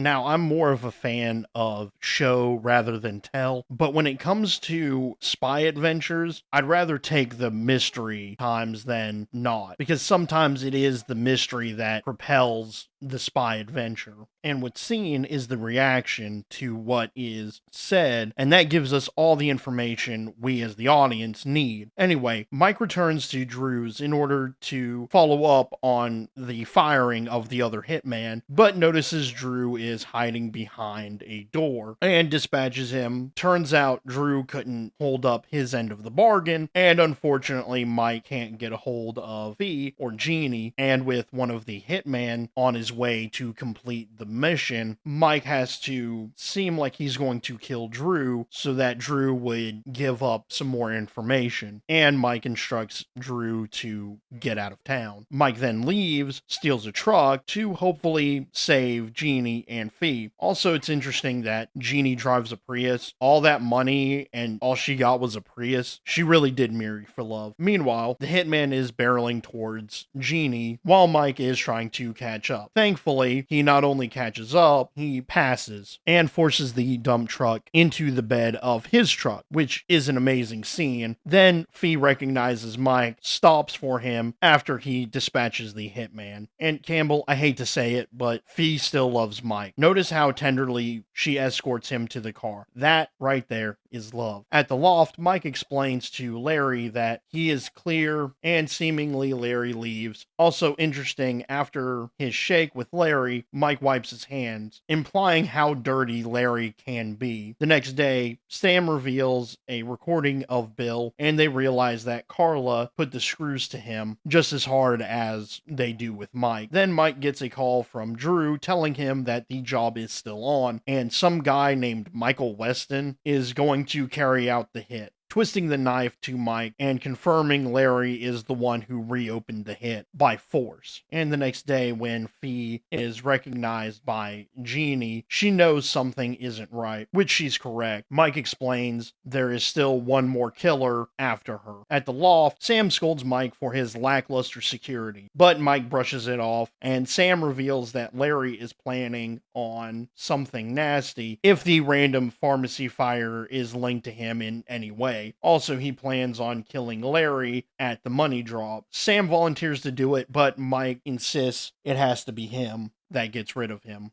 At the lunch, Fee is looking for Larry, and she finds him spraying Jeannie's fork, and this job requires Campbell to use his ambulance. And how he doesn't get fired for just this, I will never understand. Meanwhile, Mike sets up his sniper perch. Then Fee explains to Jeannie what to do, and Campbell and Sam save Jenny. Also, the third person in the ambulance doesn't get a name, but I've always felt like she is the friend that helps Sam get the intel on Bill. After that, Drew shows up to pay Larry for the job, and Drew leaves the money to bring Larry out into the open. It works, and because of Mike's compassion, he won't kill an almost innocent man just to kill Larry, even though Mike knows that Larry is going to kill Drew. Anyway, Mike has a sense of nobility. He can't cross certain lines, which in Larry's world means that he's weak. Then Mike briefly talks with Larry, and Mike pleads with Larry to stay in Buffalo. Then Mike goes to therapy with his mom. He tries to cheat on the grateful list by using eyesight.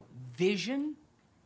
Are you serious? Yeah, and I feel like he should have been more grateful on the fact that she stayed with his dad, because without his influence, he wouldn't be the spy he is today. However, then Maddie reveals that she forged a form to let Mike go into the army, meaning Maddie is the reason all of the clients and missions Mike has been on and the people he's helped is all due to Maddie. And this all stemmed from her fear that Mike was going to end up in jail or something even worse. Ends up in the electric chair. And even though it pained her, she knew he needed to focus on something good. Then the therapist attempts to take credit for the revelation, but Maddie and Mike unanimously kick him out. Afterwards, Mike thanks Maddie, something that he really should say a lot more often. Ending the episode following Bill to find out where Carla is setting up for the op. And finally, we figure out where the badge he stole is used for, meaning Mike needs to infiltrate the building to get a leg up on Carla. This episode introduced one of the best, worst villains, Larry. He is definitely a formidable opponent in the coming season, but more on that a little bit later. And then I will start exploring what could have happened if Larry died here. Also, it is interesting, Larry says it twice, and Mike says it portraying Larry. Some people live, some people die. Initially, Larry says it about Jeannie offhandedly. Mike then uses it as a threat to Drew, and as the final farewell from Larry. Both times, Larry uses it as sort of a calling card, something he uses as a period in a conversation. Mike uses it in order to scare Drew in an aggressive way, but also showing that Mike is being Larry. And this also shows that Mike understands Larry in a whole nother way than anybody else. And Larry uses it foolishly as a way to tempt the old Mike from coming out that we haven't seen, because what happened with Larry solidifies who Mike is today. Very similar to the two sons of an alcoholic. The first son says, my dad is an abusive alcoholic, so that's what I need to be. Whereas the other son says, I hate my father, and I'm going to be the exact opposite. And we know that Mike leans towards the second son. Also, Mike learns a little bit about Bill and Carla's escapades. Were very welcomed, and it didn't bog down the episode. And it sets up an amazing mid-season finale. This episode begins with Mike and Sam discussing if Mike should break into the building where Carla's sniper is interested in, and they even bring up why this is a bad idea. However, ultimately, Mike decides on breaking into this place basically to see what is going on. And surprisingly, not a lot. Just an empty floor with a couple of offices and a conference room where a table has been moved 90 degrees from where it normally sits due to the marks on the floor. This is puzzling to Sam due to the fact that there are not that many targets, and almost on cue, a ferry boat shows up and solidifies that the target must be on that. However, also on cue, Carla shows up to throw a wrench into this plan, and almost impossibly, Mike gets away, but also Sam plants a tracker on Carla. Always be prepared, Navy SEAL motto. That's Boy Scouts. And that leads them to the hotel Carla is at, where Sam will be most of this episode. Unfortunately, the ferry is almost a dead end,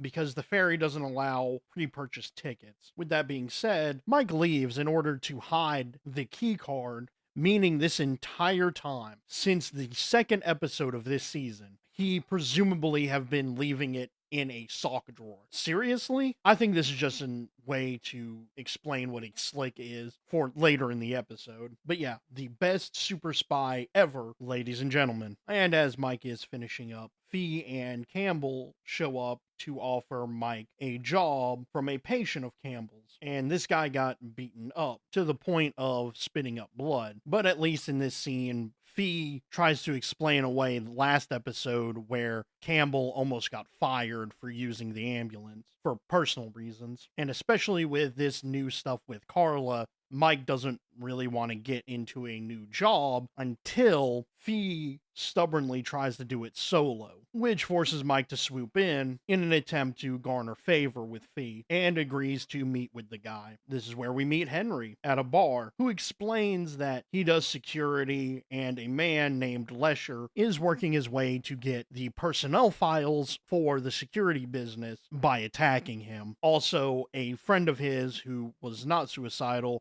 decided to unalive himself, and Lesher called to confirm that it was him by saying that more people will die if he doesn't play ball. But this is a great way to frame your villain as somebody who will stop at nothing. So Lesher is planning a kidnapping of the daughter of this very rich family, probably for money or something. And Mike asks Henry for all of the security files that Lesher was looking for, which is interesting because what if Mike was working with Lesher and this was the best way to get the personnel files? I mean, honestly, Henry only knows Campbell, and Campbell is just some random EMT. And just like that, Mike gets the files that Lesher is looking for so that Mike can create a personnel file in order to inject himself into the company. This also gets Fee to volunteer for this, which is very uncharacteristic for her. She hates paperwork.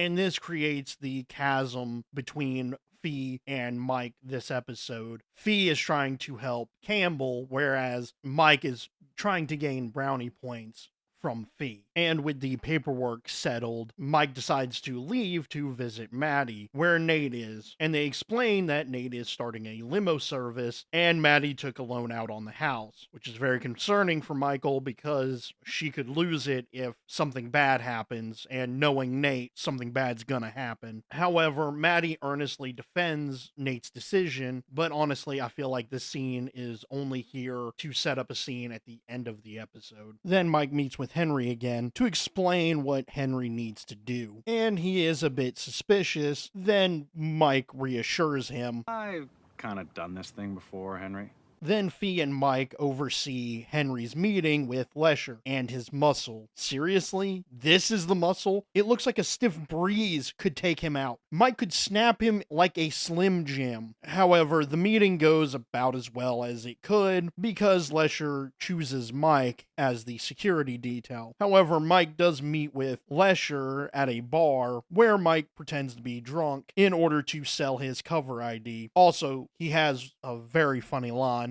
You want to hear a funny story about my divorce? Sure. Me too.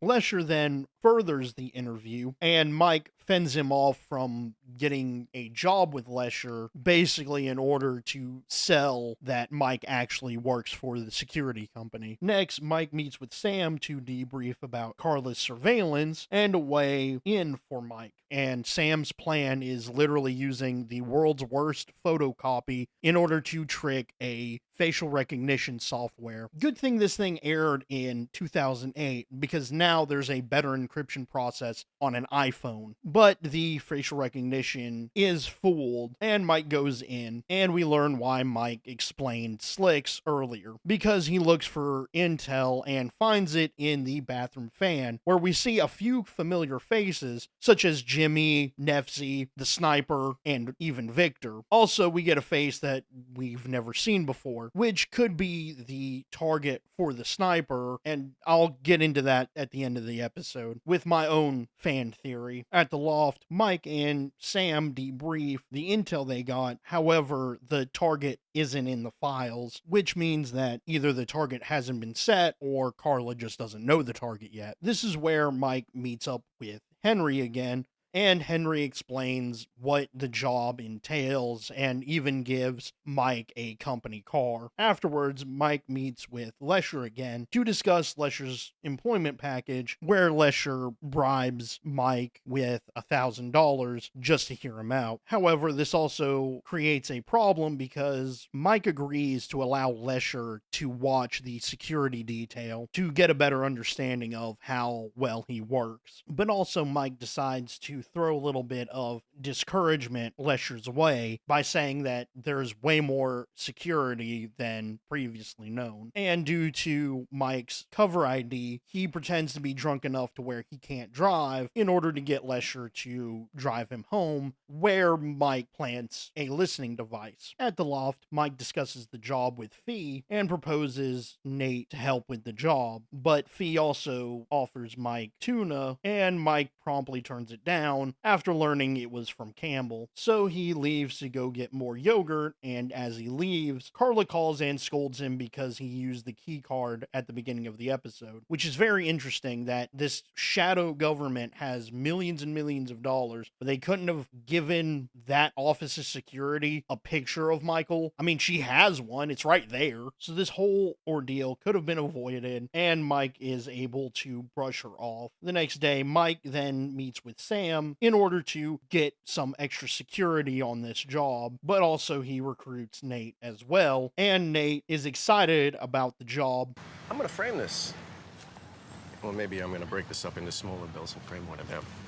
After that, Mike picks up the girl, and I honestly believe this is the first time that they bring up the running joke that Mike can't speak Spanish, which is a character trait that is overarching throughout the series. Well, most of the series. When Mike arrives, Nate and Sam give Lesher a good show of force. Unfortunately, the kidnapping is more than just a bid for money, it's for power, meaning Mike needs to step up his game. Lesher meets with Mike and convinces him to help help kidnap the girl, and Mike reluctantly agrees to help. Back at the loft, Campbell is helping Mike's injuries and explaining to Henry how Mike plans to blow the job. Then Mike meets back up with Lesher to show how the job is going to go down. This is where Mike plants seeds of distrust to sell his cover. Then Sam calls to inform Mike that the shooter is back in town, meaning that the hit is happening soon. Then at the loft, Mike convinces Lesher he is going to blow the job and that he's not afraid of death.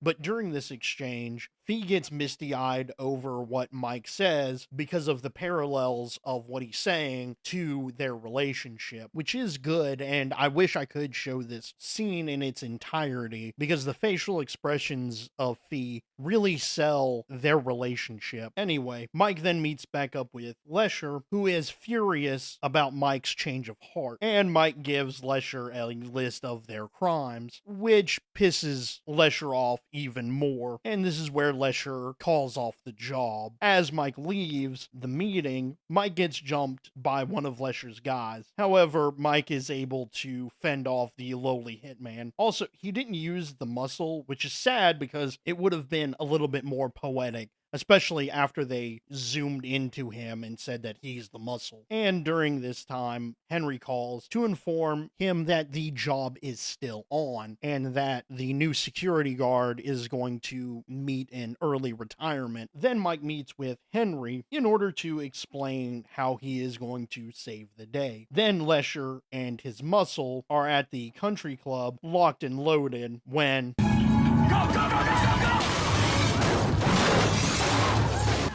You thought you could kill me? I gave you a chance to be redeemed, but you turned your back. These are your sins, Lesher, here on this paper. You hear them coming? They will find everything you brought to kidnap that poor girl. And you will be judged. Which, I mean, hands down, is the best way Mike has ever taken down one of the villains. The speech he gives to Lesher about his newfound faith is just amazing. However, now that the deal is completely blown, Henry, Campbell, Fee, and Mike debrief about the job, and as Fee and Mike leave, she keeps badgering him about his opinion on Campbell, which is short-lived because Maddie calls, and we get the real reason why Nate was in this episode, to get him thrown in jail to motivate Mike to stay out of Carla's business. Mike calls Sam, and turns out Carla is on the move, which cannot be good. They intercept her at a pier with that extra guy from her files. Then Mike decides to leave and go for the sniper, and they split up with a very impressive chase scene with Fee running interference while Mike is on a bike. Unfortunately, I can't show the whole scene, but the one scene of note is when the bike is slid under an 18-wheeler, complete with a Michael Weston smirk. He speeds off and makes it back to the loft and calls Sam, and the sniper got exploded, meaning Mike is completely safe, and I won't have to end my sentence abrupt.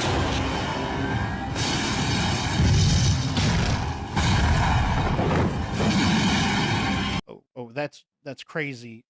This scene is still shocking. I think this is the first time Mike has actually gotten somebody to get the drop on him, and in a very catastrophic way, which is basically unheard of. This episode is chocked with new information on Carla and her operations, but that cliffhanger, back when cliffhangers actually mattered, this episode aired in September, and the next episode premiered in January. I feel that we take for granted the fact that we watch a series from beginning to end without stopping, and honestly, it messes with the suspense. I can't imagine waiting 4 months for this to come out and find out what actually happened to Mike. This is back when mid-season finales really earned their salt and left you with enough intrigue to come back for the second half of the season, which this season, the momentum this episode starts carries it all the way to the end, making it one of the best seasons in this show. But now with the sniper target being compromised because of the fact that now we have no shooter to get rid of the target. Now initially I thought that it would be that extra guy in the files, but that was turned away when you see him at the end of the episode. And there are some theories that the person that they were going after was Jesse. And spoiler alert for anybody who hasn't watched the full series, Jesse is a counterintelligence officer who joins the team later. But I step back from that. I think that the person is actually Anson. Now, we know that Anson is only known by management because he doesn't even make the knock list. Again, later on in the series, the list of everybody who was part of this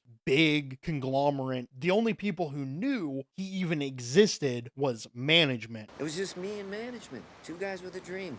And if Anson got a little too powerful and began starting a new organization, he would be unstoppable, which is why I think that they were going to take him out prematurely. Which does suck, because if the mission went out without a hitch, season 5 would have looked completely different. This was an amazing way to end the first half of this season. And as I said before, the momentum carries it to the end. This episode begins with a recap of the previous events leading to the explosion of the loft and also Mike, where Sam finds Mike battered and bruised next to the Charger. I think your car saved your life, Mike. Not the first time. As they leave, they clock a car that appears to be one of Carla's, so they go on an impressive chase, ending with the Buick sustaining major damage after some evasive maneuvers. I just need a sec to grieve here. Why? Then on foot, Mike uses his super skills to find a man about to unalive himself. This is Kenny. He was trying to get his life insurance in order to save his child's life, which doesn't really make that much sense because life insurance doesn't pay for self-unaliving. I mean, maybe he was hoping for a settlement from the city because of a city bus hitting him, but that could have taken forever in court, so I don't know. Anyway, they got to Kenny's house and discussed the problem and realized that Kenny's son, Jack, was conned into using fake pharmaceuticals that made his condition worse. And this is when Mike agrees to get the money back. And Mike's always more determined to help if a child is involved. Get my money back? Seriously? How? By any means necessary.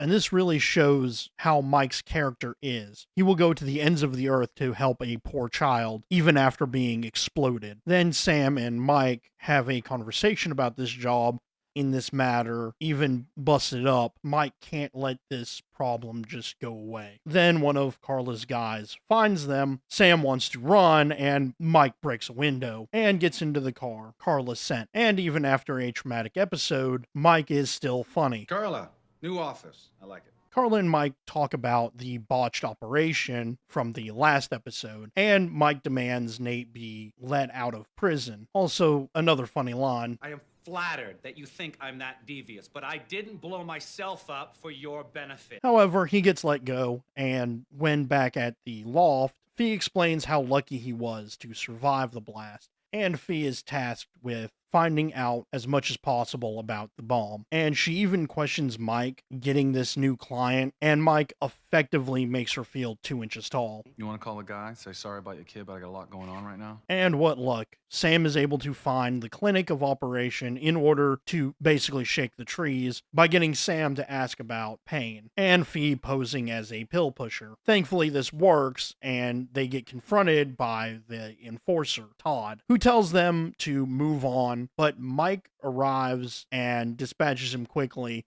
and it's even funny because of this line. I'm a lefty. I don't know why, but this episode is just full of good one-liners. Also, all modern-day cars have escape measures put in place, but I guess they were able to disable them. Then Mike and Sam retrofit a building to be a makeshift jail for Todd, and it is a very effective jail. Then Mike meets back up with Kenny to talk about the money and that Kenny needs a place to put Jack, and Mike suggests Maddie, with Fee acting as a lookout because of Mike's brush with death. He just doesn't want Maddie to end up being hurt, but Fee also being somewhat disappointed because she had a date with Campbell. Wah, wah. Meanwhile, Sam is interrogating Todd and is able to find out where his partner is and who it is. And this is achieved by Sam cutting himself with a knife. And Mike continuing to work out also shows a level of dedication, or that he's just crazy. Then he calls Kenny for some reconnaissance, and I love how this show doesn't forget that Mike literally slammed down on the roof of the Charger recently, because the roof is still damaged. You can even see the roof lining dip down, but as soon as Kenny sees the guy, he runs after him and promptly beats him down. And even though Mike is injured, he is still able to talk Kenny down, and is also able to subdue Philip, the fake doctor, and bring him back to the fake prison where Sam listens to their conversation. And interestingly, Sam has a bandage on his thumb he cut up in a previous scene, which is good attention to detail. But they quickly find out that Philip isn't the big fish. There's always a bigger fish. And they threaten their lives in order to figure out who the boss is, using the same technique from Dark Knight Rises, but way more effective. Then Sam kicks Todd out, and Philip drops the boss's name, Rachel, and also sets a meet for Rachel. Then Mike reassures Kenny about the money when Carla calls for Mike to get into a car for a meeting. Now Mike is hired to find out who took out the sniper and also tried to take him out, but he also uses this as a bargaining chip to get Nate released from prison. While this is happening, Maddie convinces Fee to help play with Jack, and despite not being Mary Poppins, I'm Mary Poppins, y'all! Fee plays army men with him and uses her knowledge of weaponry to have fun with him, which is a sweet moment and shows how caring Fee can actually be. Then Mike calls to bring her to the meeting with Rachel at a pool to be sure that these guys don't have listening devices or weapons on them. And this is when they try to convince her to bite on their agreement. Then when Fee and Rachel step out, Fee gets just a little too angry and attacks Rachel, and the fight ends with Rachel running away. At the loft, Fee laments her decision, and Mike sends her back to Maddie's, and the bad news keeps coming because So we're not finding her then? they can't trace Rachel's cell, so they can't even find her to get the money. This is when Mike decides to get the money from Carla, and Sam steps in to stop him, and this is truly a battle of the superego and the ego, because Mike wants to get the money to help Jack, and Sam wants to get it the right way, showing how resolute Sam is on this and how much he's willing to fight for his convictions. But also the fight is pretty impressive in its own right. Then at the Carlito, they discuss the future plans and ultimately decide on using Campbell's ambulance to use sonar to locate Rachel's house. And as Fee is setting up, Campbell decides to break up with Fee because of her connection with Mike. Man, poor Campbell. Then Mike gets Rachel on the phone as Fee and Campbell drive by, and we get some theater work by her two thugs, and I'm glad they know when to actually shut up. Luckily, they are able to find her house. Look who's back. This line ran rampant in the promotions for this show. Then Mike and Fee convince Rachel to turn herself in, and they get enough money for Jack and Kenny. During the exchange, Rachel does show how intelligent she is by not giving up the money until they call the police, as a sort of insurance policy. Also, Mike scares her almost to death.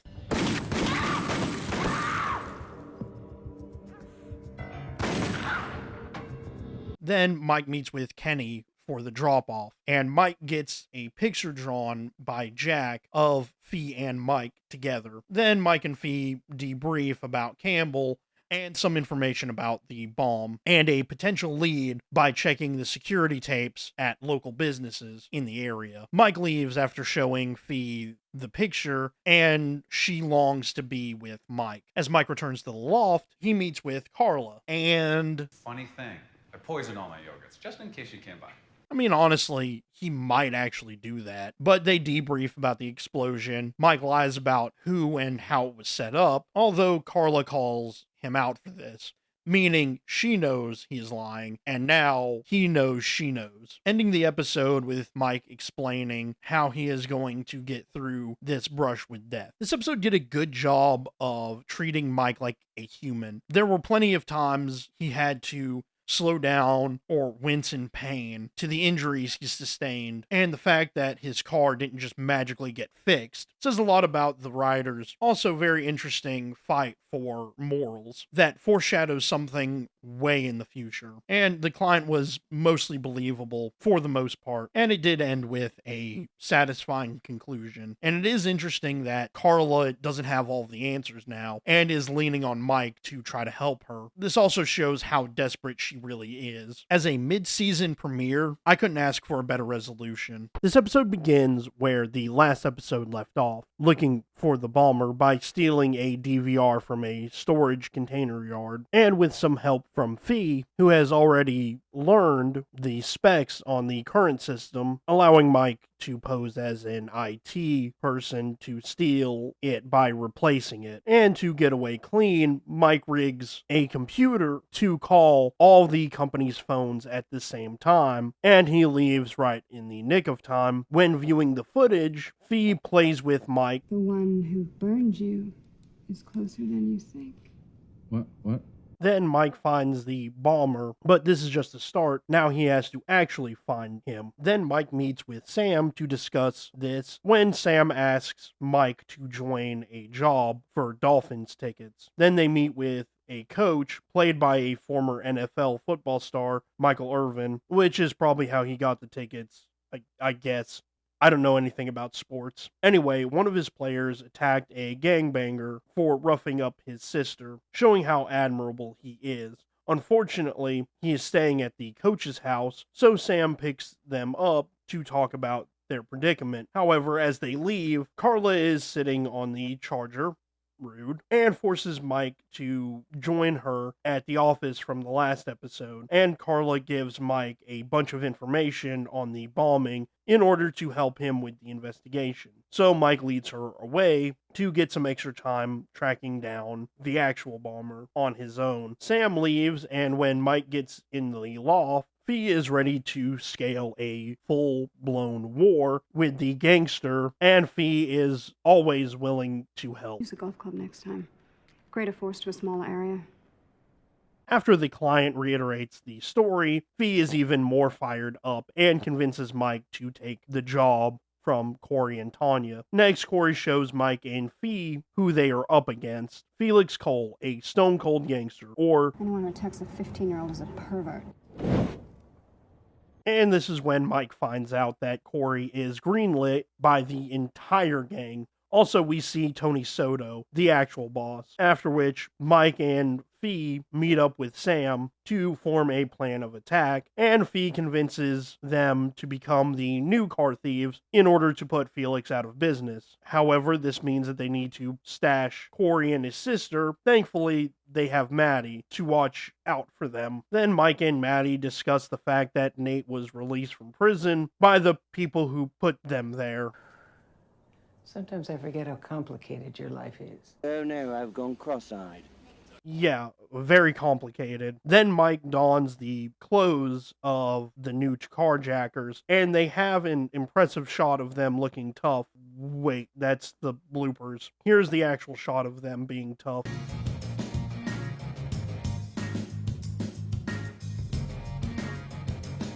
Then they meet with Felix to show he is serious by pepper bombing him and melting a hole in his engine block in a very spectacular way. And he gets warned to leave Miami as Mike drives away. Afterwards, they meet back up with Corey, whose jaw hit the floor after finding out what Mike just did. But he also shows Mike Felix's lieutenants, and Mike learns about Corey's family's trouble. In the meantime, Sam is explaining the situation to the coach and how he needs to hide. Meanwhile, Mike and Fee are creating a breaching charge while they subtly flirt with each other, but Fee also drops some info on the bomber. Next, the team uses the charge to barge into Felix's club in a shock and awe play to get his attention. They give him 48 hours to leave. 47 hours, 59 minutes, and 10 seconds. But also he has to deal with.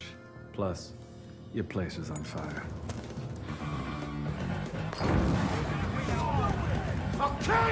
Now back at the loft, Fee compares this cover to the cover she met in Dublin. Michael McBride. which Mike returns to and gives us a little more backstory on their early relationship. That's always nice. But this scene also puts a wedge in between them when Fee excuses herself to help with the investigation on the bomber by posing as a calendar manufacturer and giving us a look into her psyche.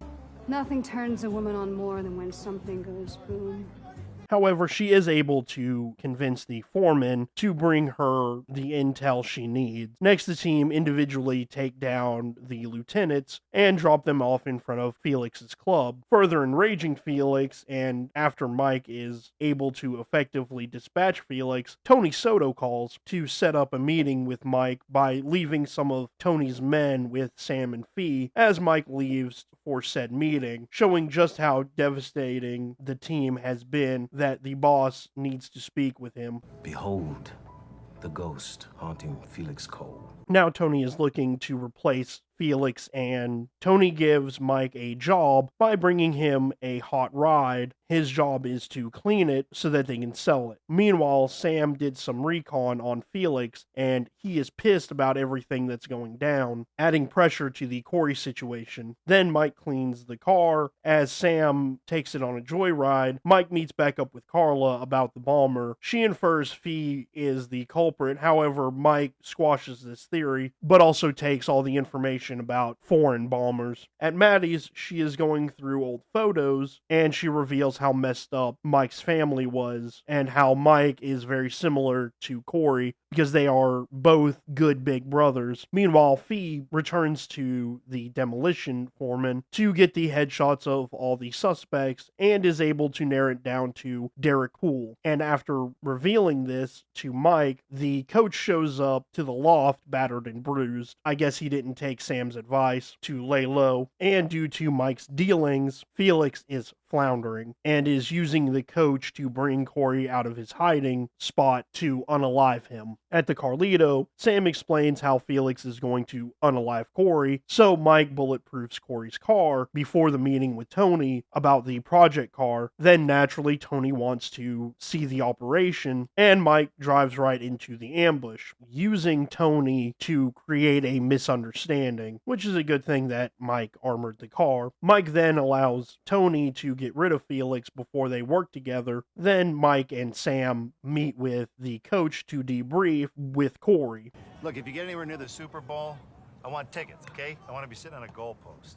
You got it, man. Next, Fee finds the bomber's house, and she just had to start investigating and accidentally walks on a pressure plate that ignites the house, trapping her inside, followed by Mike meeting the firefighters at the house, extremely distraught due to the fact that he can't get a hold of Fee, meaning she could be unalived in the worst way possible. This shows how much Mike really truly loves Fee, with Mike normally not prone to his emotional state. When he finally gets home, he is relieved that Fee is there, so they have a night of fun. The next morning, Mike goes to get food, and when he comes back, Carla is there and not Fee. This is where Mike lies to Carla about the bombing. Unfortunately, Carla isn't too keen on how Mike is acting, and so she threatens him to put a rush on finding the bomber. This episode was good. It furthered the investigation into the bombing, and it showed how well Mike can work out in the open. The job is a lot more different from other jobs that he's had in the past. Also, all that work for just some football tickets seems like a bit much. Also, this episode showed just how desperate Carla is beginning to be, especially that last scene shows how much power she is potentially going to lose if this goes sideways. This episode begins with Mike and Fee infiltrating Seymour's mansion, and yes, that means Seymour is back, which makes me happy. He is here to help find the bomber. Also, Mike and Fee discuss their late night rendezvous, and Fee, very much in character, dismisses it entirely, forcing Mike to focus more on the mission. In the party, Fee sets up next to the security as Mike introduces himself. Then Seymour pulls a gun and... We have hollow points in there. Oh, you can tell just by looking.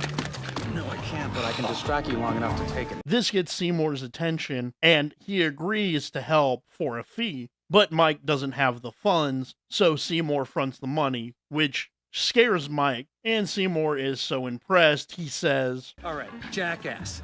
You see how they just laid you out again? That is called teamwork, people. And it is a beautiful thing. So, up and at 'em. Hit the blender, make some smoothies. You like mango? Mango.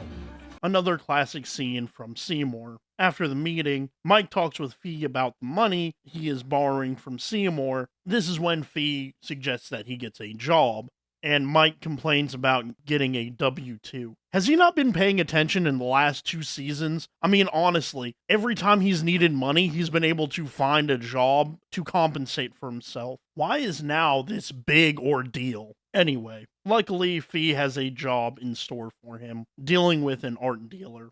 At the Carlito, Sam feeds Mike his new cover ID. When Fee calls and Mike confirms the job, while simultaneously tipping Sam off about Mike and Fee's budding relationship. Then Mike meets with Scott Chandler to discuss the job, and Mike is able to convince Chandler of his skills and is able to secure the job. But during the tour of the gallery, Seymour calls with information about the bomber whose girlfriend works at a cafe the Russian mob uses for business. And Seymour comes up with the bright idea to put a tracker on her car, so Mike has to fix it without tipping off the Russian mob. This is when he beats up Seymour's bodyguard. At the loft, Mike comes up with a plan to catch the thief. Then Fee and Mike further discuss their recent entanglement, until Mike excuses himself to meet with Chandler. That's when Mike finds a keylogger in the keyboard, meaning Mike needs to stay late in order to catch this thief, who just so happens to be the receptionist, and after she's caught, she tries to run when this bomb is dropped.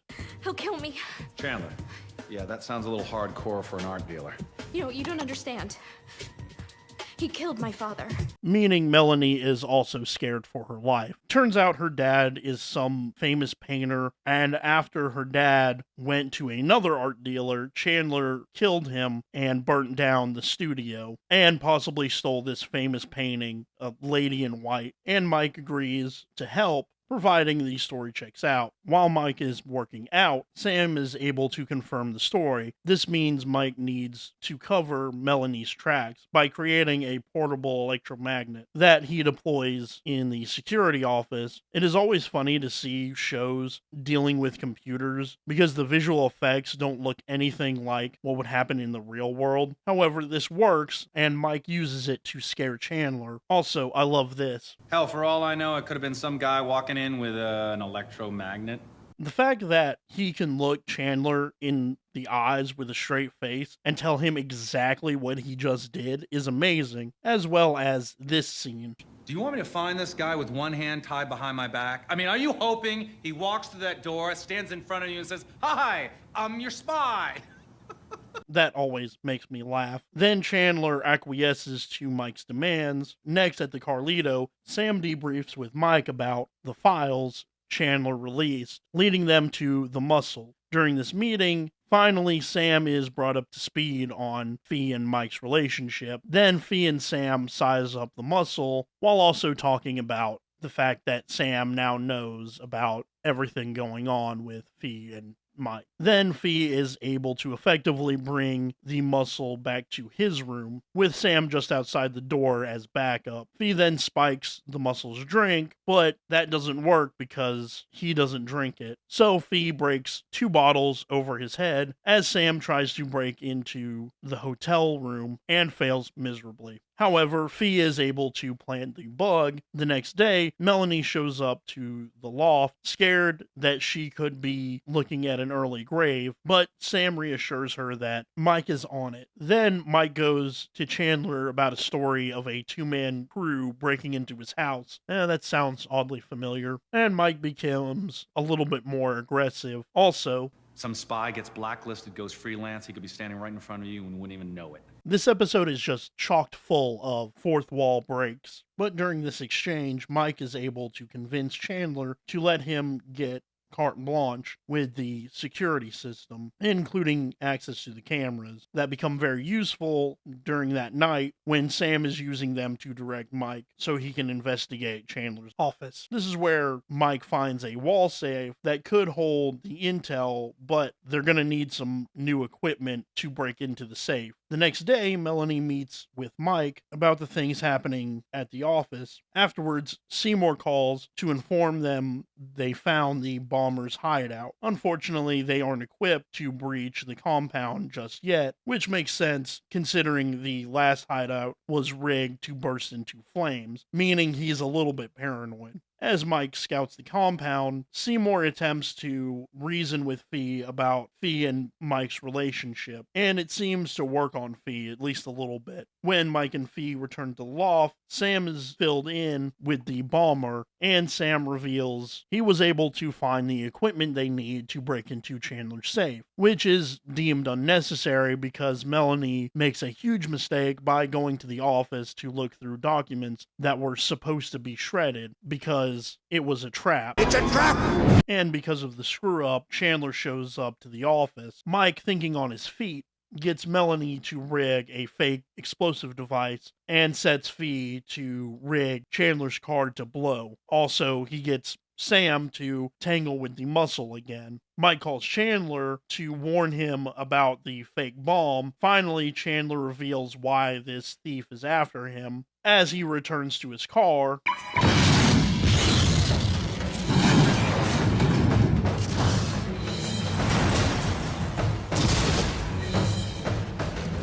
convince him that he's on the brink of disaster, forcing Chandler to divulge where the painting is. Meanwhile, Sam is meeting with the muscle to get him nice and pissed off about cutting him out of the deal. At Chandler's, Mike finally sees the painting and... he's already here.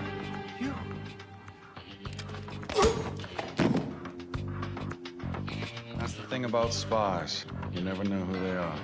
Yeah, the payoff to the joke is just as funny as the setup. Then the muscle shows up and Chandler tells the muscle the spy took the painting, and well, he isn't buying it. At the Carlito, Melanie is there for the debrief and learns that the muscle is in prison dumping Chandler's body, so she's safe. She offers Mike money and he refuses at first, which is weird because the only reason he did this job was for the money to pay Seymour back, but Melanie convinces him to take it because she owns part of her father's estate. She also gives him a painting from her father. Then Mike leaves to kidnap the bomber. They're loaded with the shells that I made specifically for this job. Man, I'm really going to miss Seymour. Then Mike and Fee dispatch the bomber in order to interrogate him. Seymour is a wild card when he tries to use a butane torch to scare the bomber into talking, but Mike brings it back on track by offering safe passage out of the country, and the bomber reveals an account in the Cayman Islands that Seymour's bodyguard writes down, and Mike negotiates for the bomber to be extradited to Suriname, which honestly looks like Miami, but in South America. As they are about to leave, Seymour brings Fee and Mike matching knives to show their camaraderie. And sadly, this is the last scene Seymour is ever in as we close the episode, which is a shame. I really enjoyed Seymour as a character. You never really knew what he was going to do next. Finally, Mike and Fee discuss the morning after and how he brought her favorite food, but they leave the relationship ambiguous. This episode was okay. The fourth wall breaking was actually pretty funny, but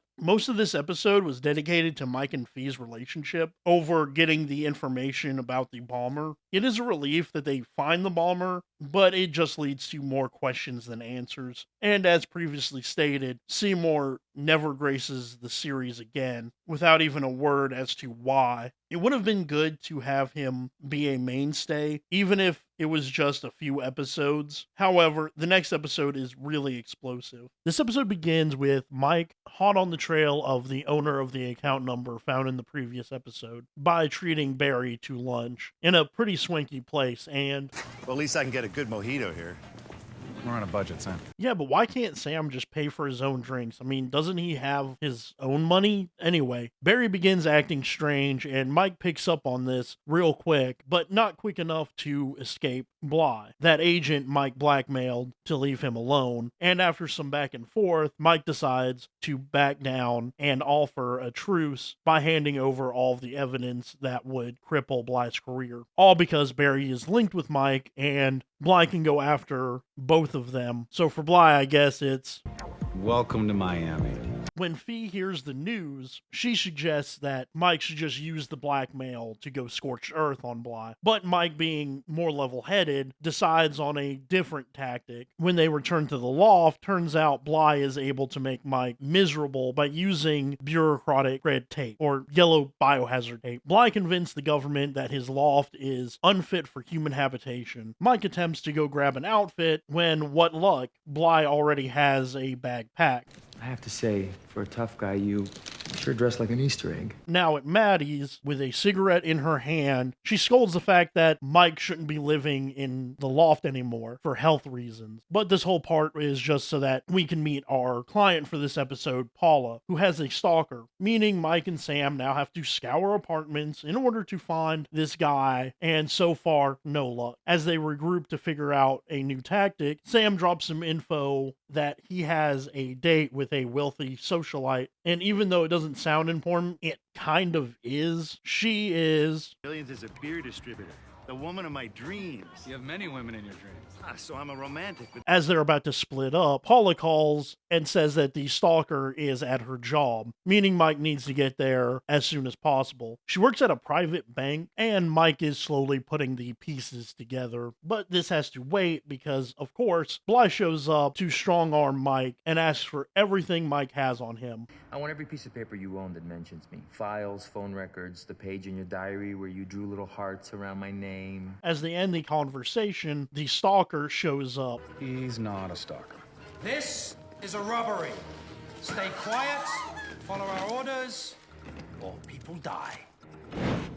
And it turns out he is a professional, jamming the phone signals, taking the guards' uniforms, and having his men carry MAC-10s. He decides to bring everyone into the conference room, and in this scene, it's interesting that you see Mike basically making a plan of attack while being ushered into the conference room. In every scene that you see him, his eyes are darting to each and every spot that he's thinking, oh, I could do this here, or oh, I could do that there. And to me, it's one of the amazing, subtle ways to show how good of a spy he really is. But now he has to come up with a plan to get everybody out safely, including Bly. One of the guards grabs a cell phone and stomps on it, which will turn out to be their undoing. One of the managers locks himself in the office, but liquid nitrogen and an air hammer do quick work on the lock, explaining how they're going to rob the bank blind through the vault. This is when Bly pleads with Mike to attack to hopefully level the playing field, but Mike decides against it to save the hostages. And almost immediately after he tells Bly not to make a move, he makes a move. And this gets him shot, but not before Prescott goes over the rule. No attacking his men, no cops, and no escaping. Also, Prescott warns that if he sees cops, he's going to kill 3 people for every cop he sees, which is a pretty good deterrent. But Bly's injury opens the door for Mike to create a cover ID as a doctor to patch Bly up. He is initially met with resistance, but Mike convinces him why he should help. Meanwhile, Prescott grabs Paula and the bank manager to open the vault. Mike coaches a hostage on how to stop the bleeding as Mike gets some information on the bank, mostly just where the room next to him goes to and where to find the internet hub, which helps him come up with a plan to escape. Then Mike leaves in order to go get supplies to fix Bly, and also uses some spy magic to try to take out the guards. In the conference room, they begin to cut a hole through the wall using scissors one of them had brought with them. Mike reviews the shoddy medical supplies.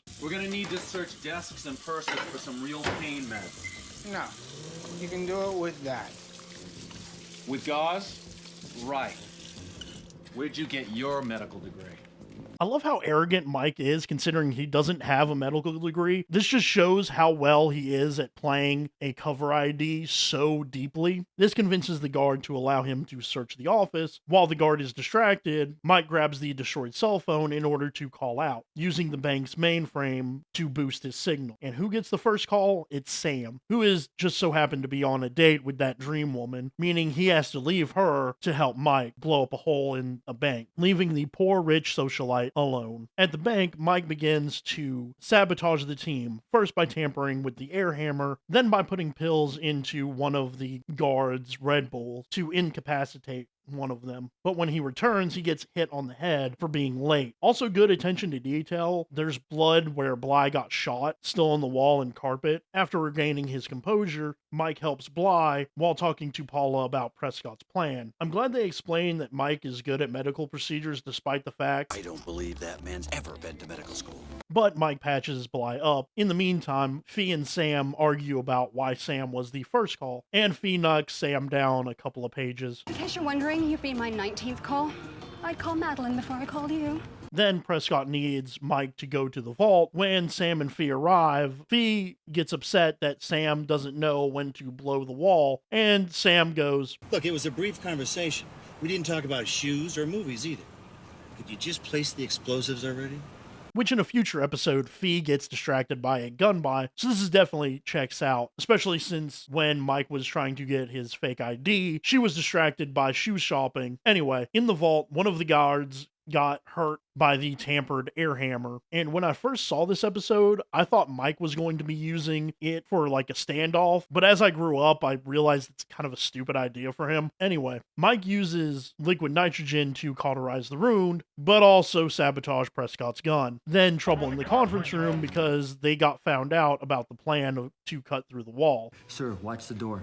Well, this guy's going to be hated for the rest of his life, which could be pretty short considering where they're at. After threatening the hostage, Bly steps forward to take the hit, and when Prescott attempts to kill Bly, his gun explodes, giving Mike the opening to barter for Bly's life. How considerate, considering Bly was about to ruin Mike's life forever. Anyway, Mike only agrees to help Prescott, providing Bly live. Luckily, he takes the deal. After this, Prescott brings everyone downstairs to lock the vault with them inside, and while they're moving the hostages to the vault, one of the guards lets slip their plan about a boat in front of Mike. This changes Mike's plan and uses Bly as a distraction to update Fee and Sam that the plans have changed, that now they have to look for a boat, which should be pretty easy in a port city like Miami, and now the charges Fee set are completely worthless. Also, Mike messes with the elevator. Now with Fee and Sam doing some recon, Fee comes up with another spur-of-the-moment plan, to which Sam... Yeah, that's great. Let's get Mike and the hostages killed because you have the attention span of a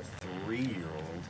I can't believe I'm just now saying this, but Bruce Campbell is a national treasure. The way he delivers his lines, it's just perfect. Mike continues to help Prescott's wound, even offering him pain meds, but he declines until Mike partakes, which would be a problem because Mike is lying, but he is able to purge them from his system. Also, he steals a wrench from a tool bag for when it's time to attack. Mike expertly uses Prescott's injury for an excuse to run upstairs again. Next, Sam is looking for the boat. He calls his girls to reschedule their date, but gets cut off when Fee finds the radio frequency of the boat. Also, a cop shows up to get coffee from a street vendor, which could prove fatal for the hostages, providing the cop asks questions about the delivery truck. Someone needs to find the boat, and the other one needs to distract the cop. And here I forgot to shave my legs. This is when Fee makes a scene, enticing the cop. Luckily, the cop gets dispatched to another call before he could ask about the truck. Mike discusses with Bly, they are close to the finish line, and arms him with that wrench. Also, this is one of the only episodes that they really bring up that Maddie is a hypochondriac. Upstairs, one of the guards that was drinking the Sleepy Time cocktail of Red Bull and pharmaceuticals feels nauseous and asks Mike to help him out, and this is when Mike uses this to incapacitate him. Unfortunately, he shoots all of his ammo except for one stray bullet. Meanwhile, Sam is at the dock and finds a good lead to where the getaway boat is. This is when Mike overhears Prescott's plan to kill everyone by putting them into the vault. And nice character development on Bly. He learned from the last time that sometimes it's better to wait instead of going guns a-blazing. Mike continues to sneak around. Then he calls Sam looking for a couple of moves to play. What about a little Operation Quicksilver? Quicksilver? You mean like World War II? You're talking about a bunch of fake tanks and the whole Normandy invasion force. Yeah, but instead of the Normandy invasion force, I have a Walther with one bullet. You gotta sell this, Sam. You gotta sell it like you've never sold it before. That's the kind of pep talk I like, Mikey. Then Sam gets a call from his girl, and they break up mutually. You bastards, you ruined something special. And as Sam incapacitates the boat driver, I can't get over the fact how good Sam is in this episode. Mike decides to confront Prescott after his condolences of one of his men who had a stroke. The radio cues up, it's the boat handler, and he's giving Prescott a warning about the guy who owns the bank, and how the owner would be after them, bolstered by a story Mike comes up with on the fly. And it is pretty good for being a fake story. Also, Bly finally gets to fight back. Then Prescott and one of the goons fight, but I mean, at least they have their truck. There's nothing wrong with our truck! Let's just get out of here!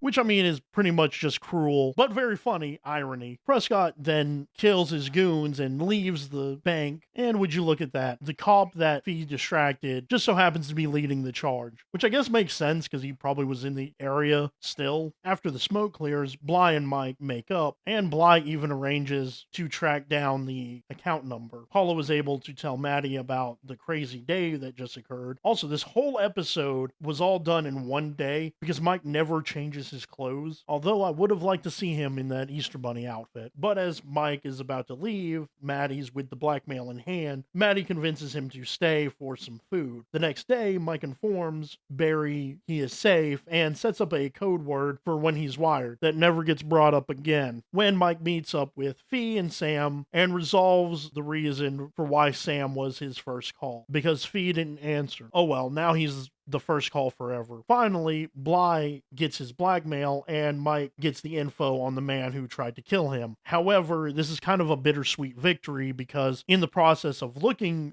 for the guy, they must have set off a tripwire of some sort. So now the guy knows that Mike is onto him. This was the first episode I ever saw, and I got hooked. The way Mike was constantly working his way on getting out, despite the fact that the situation was constantly evolving. And Mike did a good job of conveying that his mind was racing 100% of the time. And Prescott did an amazing job as a villain. Cold, calculating, but also able to think on his feet. Just Mike was able to think faster. Sam and his girl was kind of interesting, if not a little unnecessary, to the point I don't even know what her name was. Fee seemed like an afterthought in this episode, only really getting utilized in the second half. I was glad to see Bly back. He knows how to get under Mike's skin, but was redeemed in the end. It's sad that this is the last episode we'll be seeing of him for a while. This is still one of my favorite episodes. Just how good Mike was able to flip the tables on Prescott while simultaneously gaining Bly's favor. This episode begins with Mike bribing a Cayman Island banker in order to learn more about the man who targeted Mike. And Fee is trying to dissuade Mike from meeting him. Going to this meeting unarmed with no information. It's a tactical risk. Fee, I was warned not to meet you the first time. Yeah, I almost blew off your hand with a block of C4. And I made a friend. It doesn't go in her favor. This is Gustavo, and he gets right down to business. And after some small talk, Mike tests the guy, and he fails, meaning he can drop the act now. And they begin to fight when he accidentally falls to his death. He came all this way to pose as a bank official just to die unceremoniously. It's a little sad. This is also when Mike realizes the folder was just filled with a stack of printer paper. Mike then flees the scene to keep himself out of prison. At the loft, Mike trains in his knife disarmament when Sam arrives with a big fish and information on the real Gustavo, who is now dead, just like the fake one. Mike suggests Fee may be able to help with the whole situation and figure out who's the one who smuggled the fake Gustavo. Luckily, Mike was already planning on meeting her at the Carlito. Bring the fish. Maybe they'll cook it for you.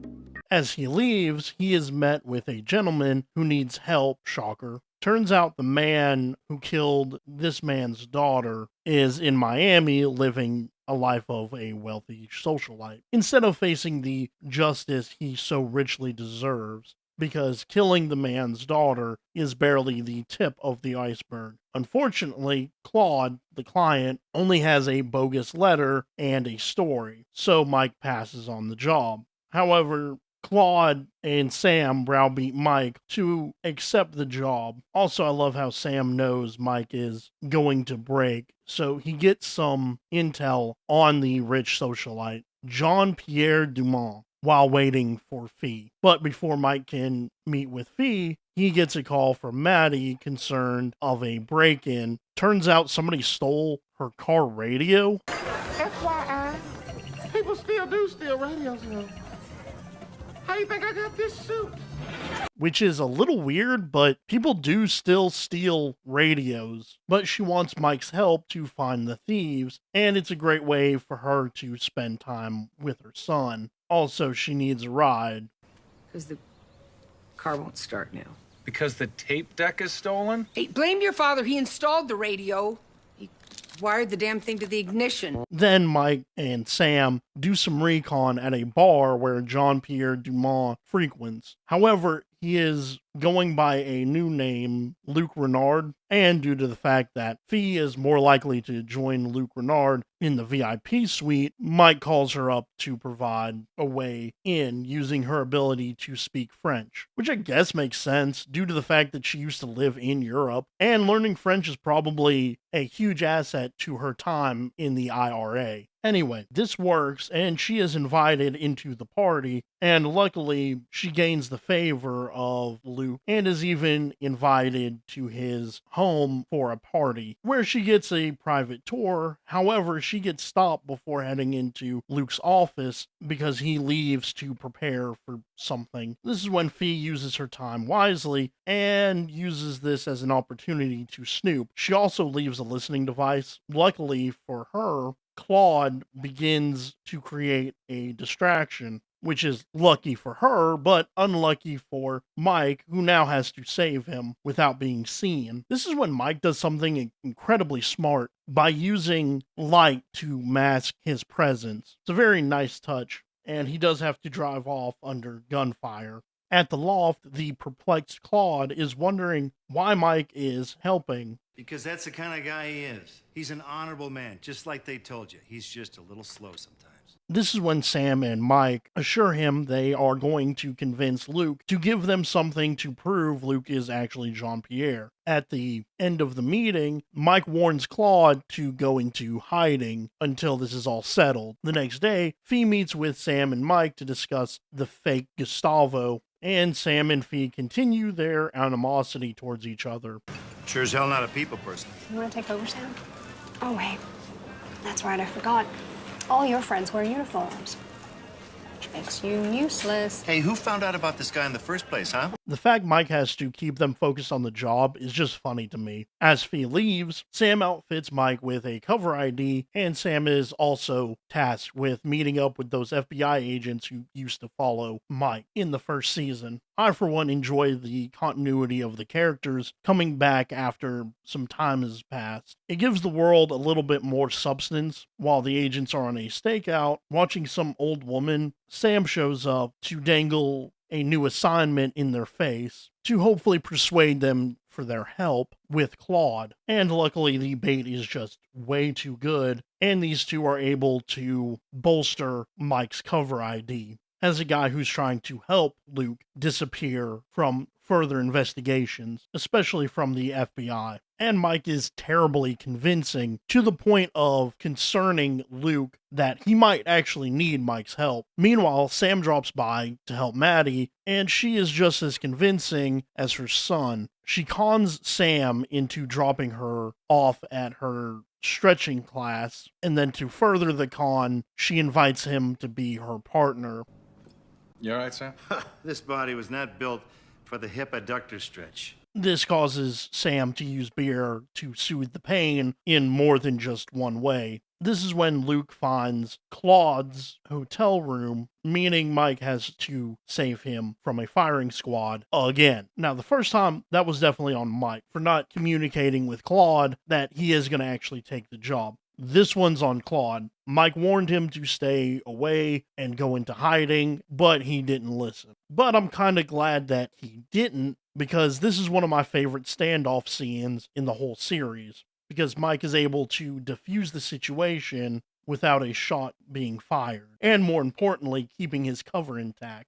I do find it funny that all Sam has is a shotgun to the 3 security guards who have their guns trained on Mike at point blank. If the shooting starts, Mike's gone. However, cooler heads do prevail, and Mike lives to see another day. But this also works well into his favor because Mike gains Luke's trust, even just a little bit, which causes them to set up a meeting. At the loft, Mike is angry with Claude, who shows his true colors as a true believer. However, this prompts Mike to have the client stay with him in order to keep him safe, which does work for Claude, even though he is intensely devoted to his daughter. And his character in this scene is second to none, with how much he really cares and respects her sacrifice after he initially turned his back on her. It's also sweet how much he truly loves his daughter and is willing to lose everything, including his own life, to see Luke or Jean brought to justice. The next day, Fee finds the person who smuggled in the fake Gustavo, and she uses her reputation to intimidate him into divulging the info on the fake Gustavo. She does use impressive fear tactics, and this gets her the address of a storage unit that Gustavo was dropped off at. At the same time, Mike uses a ruse in order to check on Maddie's progress with the car, and Maddie's steadfast in attempting to find the thieves and fix the car by herself. The topic of Sam helping with the stretching class is brought up. Recovering. Your stretching class nearly killed him. Well, what doesn't kill him will make him stronger. Believe me, I know. I don't think that applies to cigarettes, Ma. And this is when Maddie wants Mike to help her find the hooligans that broke in the first place. He rebuts that he's helping somebody avenge the death of their daughter, which backs her off. At the loft, Fee reveals the intel she got before Mike has to leave in order to meet with Luke. And after he asks for all the information, he meets with Jean-Pierre, and just as it seems Mike is getting everything he needs to get Luke arrested, Luke reveals that his father is still alive and is wanting to chat with Mike, and the dad is very intimidating and is also able to blow Mike's cover. This forces Mike to signal to Sam using the listening device that was already planted to convey a secret message in order to get even a little bit of advantage, and is able to flee. And as he's doing this, I just love how he takes this guard out. It's like, wait, then bam. I could literally watch this scene 100 times. This takedown is just great. Luckily, he gets away. However, this proves to be worse because now Luke and his father are going to be way more paranoid. But Mike decides on giving Luke a one-way ticket to Heidi, courtesy of Fee's contact. This means Mike has to prep a box truck, and I love these scenes of Mike creating the inventions he needs, whether it's prepping a truck for a kidnapping or turning a phone into a listening device. These scenes always are stylized in the best way. to help seal the deal, Sam meets with the FBI again to get some help with this new plan. Meanwhile, Fee meets back up with Luke in order to seduce him up to Fee's room, where she uses a sedative to knock him out, but not before making enough noise to scare his security detail, who take a surprisingly long time to get into a hotel room. Maybe Luke had to spring for better security. This wouldn't have happened. During this time, Mike rappels down to help Fee throw Luke into a truck. And this scene always looks weird to me. I know they have to do this safely, and more than likely he is wearing a harness, but it looks funny when he's falling because of where the wire was. It just doesn't look natural in any way, shape, or form. But I know they had to make sure that the person who was in that, whether it be actually him or his stunt double, had to make sure that they were okay. Eventually, the guards get in and realize that they are never working as security ever again. At the loft, they close the lid on Luke, or as he will be known again, Jean. I guess you can't change the past after all.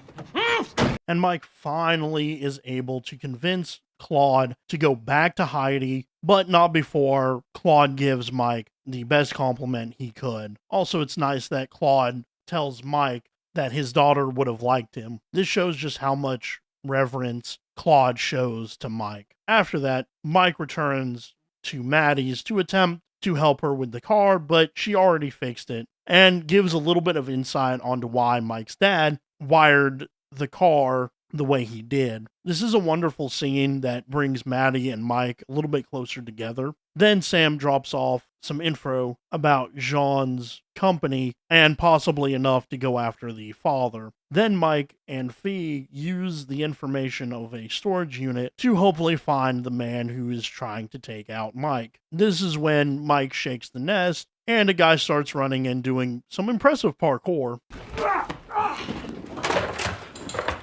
Parkour!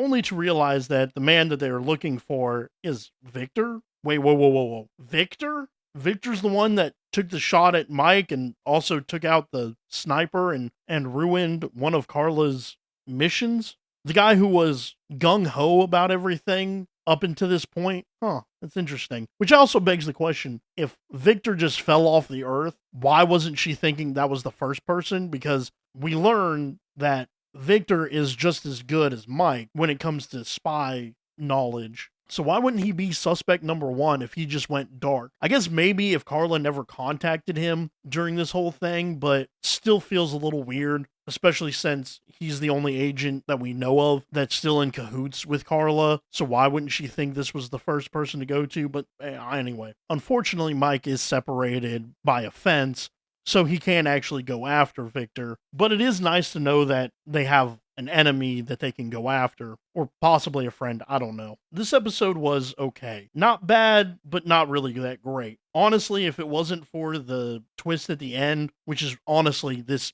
episode's saving grace, I honestly would skip this episode. I mean, I'm glad that Claude got some closure with his family, and we learn about just how connected Fee is, which will grow later on in the series. But I mean, I felt like we spent more time on the client than we did with learning about the burn notice, which I kind of like a good 70-30 split. I understand that most of the episode has to be dealing with the client, but there needs to be a lot more dealing with his situation. It just didn't feel like the mix was there. And I mean, it is good that he finally found the person who tried to blow him up, and the reintroduction to the FBI agents that seal in this world as an ever-evolving paradigm. Thankfully, the next episode is the penultimate one. This episode begins with a recap of the past half season from when Mike got blown up until now. But they cleverly weave this into a story to Carla, omitting what was learned last episode. That is, in fact, that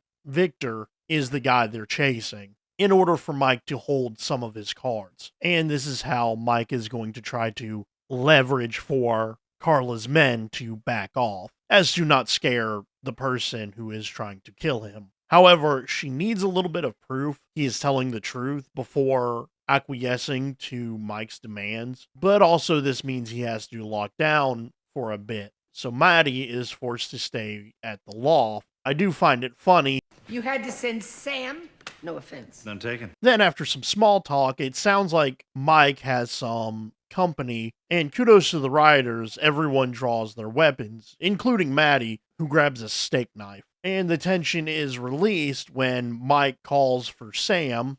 Yeah, Mike. He was talking to me. Who are you? I'm Samantha.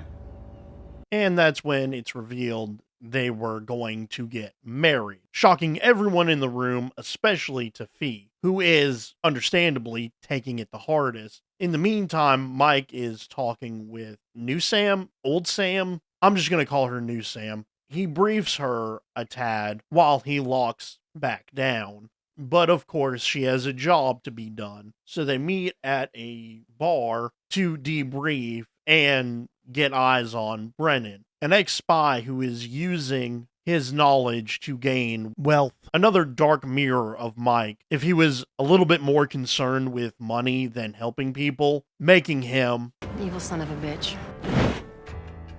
Then Sam reveals she has stolen a military chip for drones because her kid got kidnapped by Brennan. So she sweet talks Mike and implies that the boy is actually Mike's child. So they take a look at the site of the deal and deduce they are working against an expert, which Mike formulates a plan to hit him after the trade, using Sam as backup and Fee as a lookout, with him being the last resort. And this is a great plan. After they do the scouting, Mike talks with Fee about Samantha, and Fee is not really in the mind to hear it right now. It wasn't the right time when we met. It wasn't the right time when we started dating. And it wasn't the right time when I moved to Miami. No, it was the right time to tell me when she showed up on your front step. This is when old Sam meets with Mike at the Carlito with a bit of intel about Victor, and Sam confirms what we already know, which is that Victor is a lot like Mike, just a lot more ruthless. It is interesting they are chasing two ex-spies that are different but similar in the way that they are just as smart as Mike, but way more dangerous. As Mike returns to the loft, Maddie is waiting up for him, and of course, Mike misunderstands Maddie's fury, but quickly covers it up by bringing up new Sam. And so Mike tells her the bare minimum until she brings up the kid, and even Mike isn't quite sure if he is or is not the father. However, this does track with Mike's motivations. Anytime there's a kid involved, it heightens him to an almost next level. For two little boys who are being knocked around by their father, Michael would take on the Chinese army, honey. This is when their conversation gets interrupted by Victor, who calls in order to hopefully meet at some time. The next day, Brennan arrives at the trade location, and it's interesting that when he says Sam, old Sam is the one that answers, showing just how confusing this situation is. But Brennan reels it back and becomes all business. New Sam gives up the chip to reveal Sam's kid with a cast on his arm. That's not good. Brennan added a bit of insurance by planting a bomb on an 8-year-old person. Man, that's evil. But this means they can't jump him, so unfortunately they have to let him go. And they need a new plan. After this blown deal, Mike debriefs with Sam, and they confirm officially that the kid is not Mike's. But this isn't time for celebrating because Mike has a very good point. The whole world is going to be looking for her as soon as the company realizes the chip is missing, meaning Mike needs to steal it back from Brennan. How do you propose to do that? Don't say propose.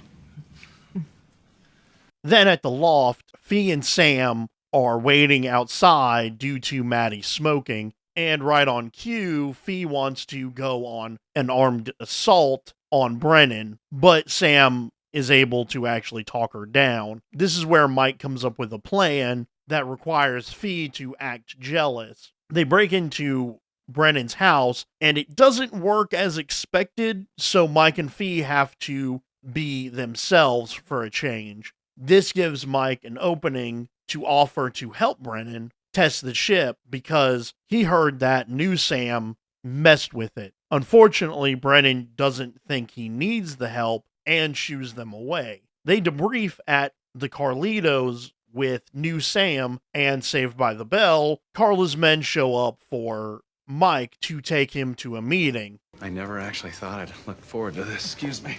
Which cuts the tension.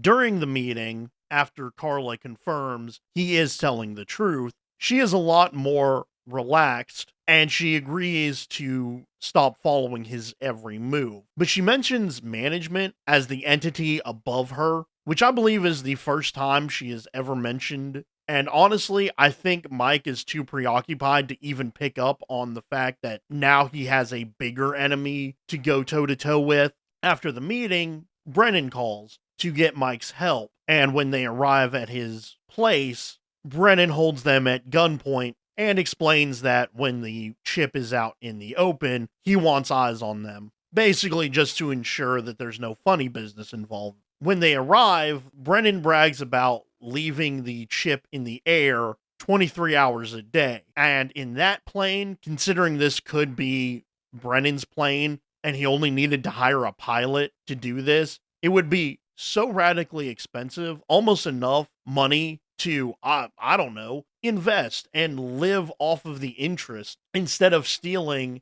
and brokering a military chip. Plus, even if he was willing to do this, he would have more trust in the pilot than anyone else because he could just up and leave and sell the chip himself. He has to know what he has because Brennan literally takes it out of the bag in front of him. So he could have just left with it. Plus, the plane is so small, it would be like long-haul trucking in a Prius, which would either mean multiple planes and multiple pilots, costing so much money it begs the question of why he is even doing this in the first place. However, he also might be lying, but this is also a terrible lie that still relies on the trustworthiness of this specific pilot. Anyway, the chip tests good according to Brennan's geek in a chair. That sounds familiar. And coincidentally, Victor shows up at the best time because Brennan is itching for a reason to end Mike, but they are able to point their attention to Victor, where a firefight ensues. Confirming Mike is against Sam, this just shows you how good Mike is at thinking on his feet. Luckily, Victor survives, otherwise the next episode would not work at all. However, this does convince Brennan to hire Mike in order to beef up security, and this is exactly what he needs. The next scene is them planning in the loft, and it is nice to see the butterfly painting in the background Mike got a couple episodes ago. But they decide to hide Sam and Sam when making the hangar safe, just like old times. Like we did in Dublin. She talked about that thing you and I did in St. Petersburg? Yeah. Thankfully, Victor calls and sets up a meet and talk about the firefight he just survived. Meanwhile, Maddie sneaks up on Sam to talk about everything and the fact that she proposed to him, making that earlier joke a lot more funny. Anyway, Mike and Fee secure the hangar by reinforcing stuff and placing cameras in places and adding guns. Then the two Sams wait until the next day to strike back. And when that happens, oh no, Brennan closes the hangar, forcing Sam and Sam's hand. So the plane lands with the same pilot. Yeah, that man made a small fortune just flying a plane in circles. When, after the buyers show up, all of a sudden, Sam begins firing, and Mike convinces Brennan to leave, but not before getting a good look at Samantha rolling by, effectively blowing the buy, forcing a no-win situation for Brennan. This is where Mike convinces him to get the chip back to the facility, but Brennan threatens him before that. If you try to sell the chip, if you don't put it back, I will find you, and no clever story you're gonna tell is gonna stop me from blowing your brains out of the back of your skull. Do we understand each other? Absolutely. Which would have been pretty effective motivation, except for the fact that we know that he's working with Sam. So this is the whole point of the situation. Next, new Sam goes over the blueprints and all of the security they will have to deal with. Luckily, she is still hired on to the facility, with Mike being her +1. They hang around the break room in order to steal a can that has a handprint of someone with access. And how are we supposed to believe they got a flawless print on the first try, even with condensation on the can? And who honestly grabs a can only once with their whole hand? But this, however impossible, works. And they go to a dressing room where they disrobe to put on coveralls. Keyword coverall. This is just to increase the tension between the two. After this, they go through the facility, leaving charges, with the final one being the one to blow the door. It is interesting that even though Fee isn't there in reality, she is there in spirit, because this is very much a Fiona play. But they blow the facility and the doors almost simultaneously in order to put the chip back. Mike is smart enough to cover his tracks by fake stealing something to justify their presence. Now the changing room thing is even dumber because magically they are back in their street clothes mere minutes after the explosions, which doesn't make any sense. You can see in the background there are people who are still in their clean suits. So when exactly did they have time to change? Anyway, Mike is so in tune with Sam, he knows that she stole something, and Mike is able to call her out on this. But this does imply how close they were before this episode. Then Brennan calls Mike to ensure the job done. Now Sam leaves, and she is never seen or heard from again. That night, Mike returns to the loft and explains his relationship with Sam to Fee, and how Fee was the reason they split up because he loves Fee.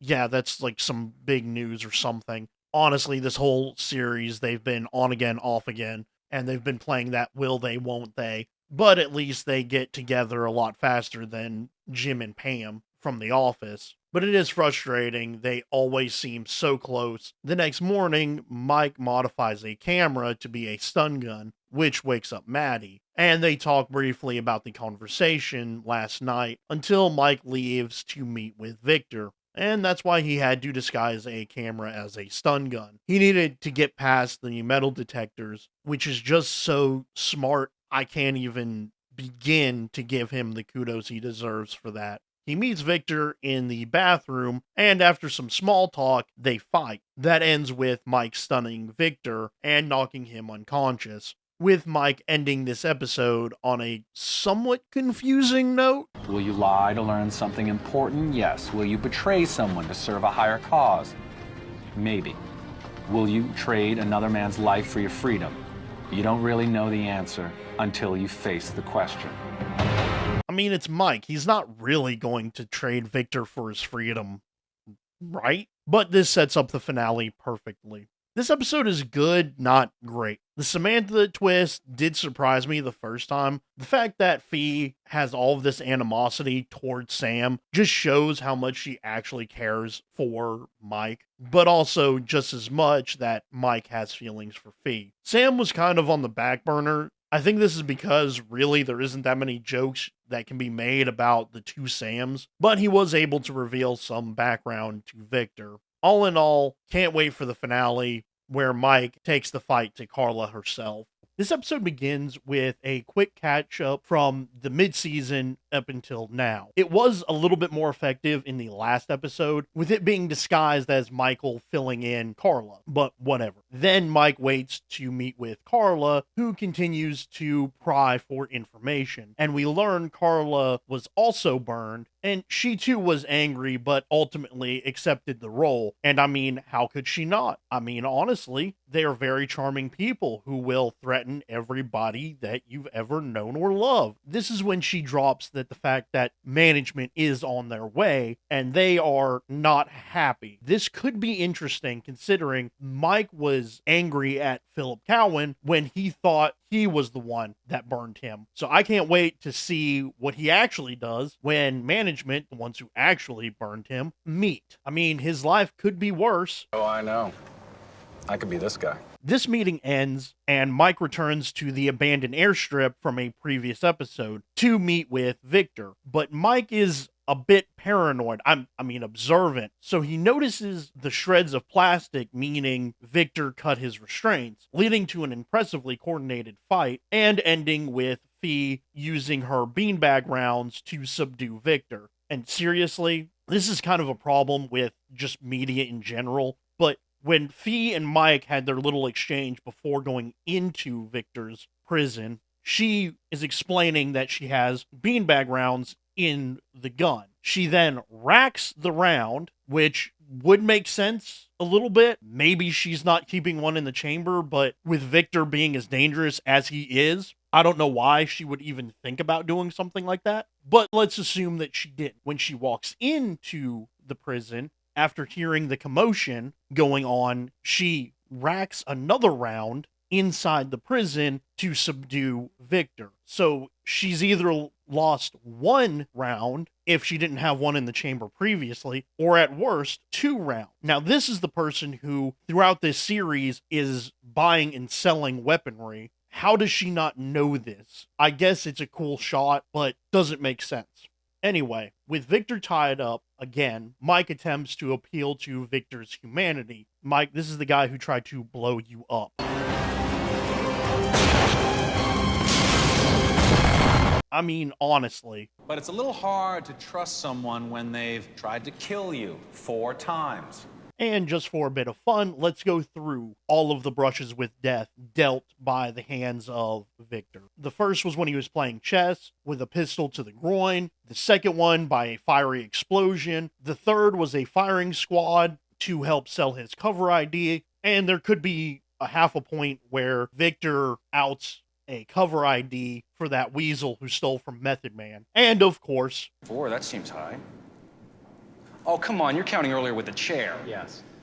However, during this scene, Mike is able to appeal to his humanity, and Victor explains how and when he got burned, and how it cost him his wife and his kid. Not to mention the fact that it was Carla who issued the hit, which now makes a lot of sense of why he wasn't just going out for Carla, he was going out for the people who worked for Carla. But he didn't learn that until after he'd been recruited, and he was a lot more willing to fight for their side. This is where Mike sympathizes with Victor, because despite all of the headaches and the rigmarole that they've been going through with Carla and Victor, his mom and brother are still alive, Sam and Fee are still alive. He has people in his corner, whereas Victor has been an island for so long. It only makes sense that he starts to act up. And it is precisely this why Carla doesn't know where Victor is. And this gets Victor to explain how to find out that he's telling the truth.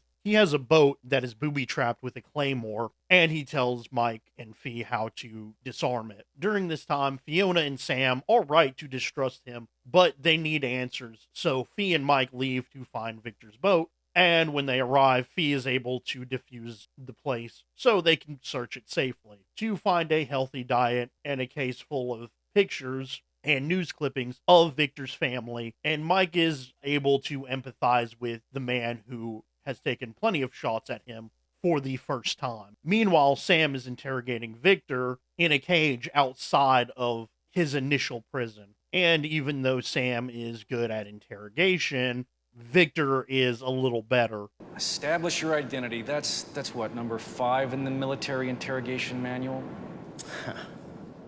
Look, we don't have to play any games here.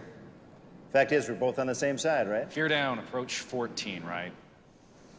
Yeah, I believe it is number 14. But after some back and forth, Victor reveals this is Black Ops. Could be multinational. Could be work for hire. They break jobs into pieces so no one gets the big picture. Well, that's not a good sign. But hey, this is effective. They hide their numbers by splitting things into enough pieces that no one gets the actual big picture. It's also interesting that Miami isn't the only city, but this idea is never fully realized, even for future characters that could have been from another city that would explain why the organization has so much trust in them from the get-go. But anyway, Victor lets slip that because Carla doesn't have Victor, she is going to attack Mike's family, forcing Sam to scoop up Maddie to go on a surprise trip to Disney World, and Fee leaves to do a deal, leaving Mike stuck with Victor. Sam arrives at Maddie's to collect her, but she is being extremely stubborn until Sam explains what is happening. Then Mike confronts Victor, and he explains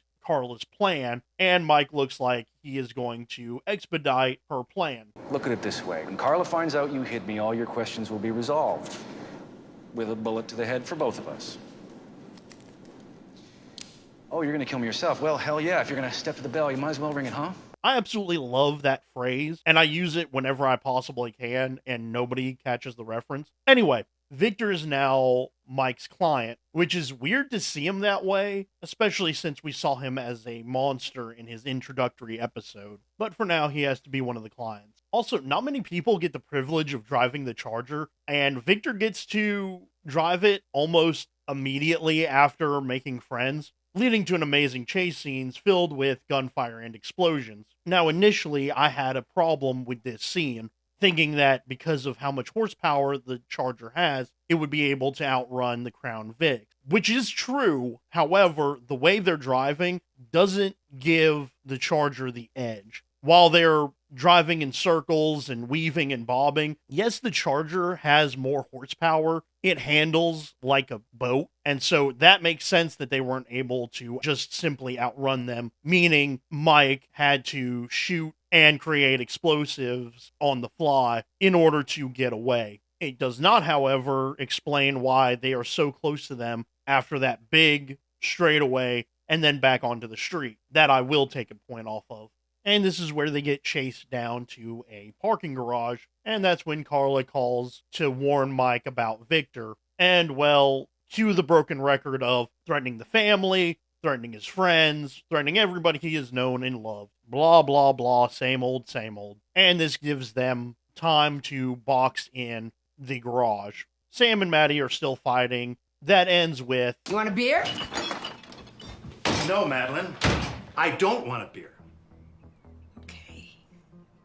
I love how Maddie knows that Sam would never pass on a drink, and this right here is the reason why this is a serious matter. Unfortunately, she gets clued into just a little bit too late. Now they are surrounded without hope for escape, but Sam is working on a way out. At the same time, Mike calls Fee, who just got done with her gun deal. Michael, you are not going to believe the deal I got today. I am better at buying guns than I am at buying shoes, and I am really good at buying shoes. What? And this scene always makes me laugh a little bit. Kind of reminds me of your mom getting mad at you and using your full name. But Mike is able to covertly drop enough hints to get Fee enough information to help them in their escape. Back at Maddie's, they can't get a hold of Mike and Fee because they ditched their phones because of the fear of Carla's tapping into them. That's when Maddie suggests going to the police, but this gets shut down immediately by Sam, but it does force them to think a little bit outside the box and create deadly Christmas lights using shotgun shells and non-dairy coffee creamer, which, believe it or not, is what pyrotechnics use for explosions. Most explosions in Hollywood have a little bit of gunpowder and a lot of coffee creamer to save on money and to make it just a little bit safer. Just don't do this at home. At the garage, Mike is formulating his getaway with Victor, who explains he has some dirt on Carla that will fend her off, at least for a little bit. This is when Mike sends an SUV hurtling towards the barricade and follows it up with a similar looking Corvette. I mean, other than the black stripes, it looks just like Seymour's ride. And honestly, that is my headcanon, that they were going to film Seymour looking for his car in that parking garage and getting angry that his freshly painted car is gone. And I actually met Seymour's actor, and he thought this idea was pretty funny. So that makes it my canon completely. Anyway, Mike drives to the spot with Fee, and she lets loose a torment of C4.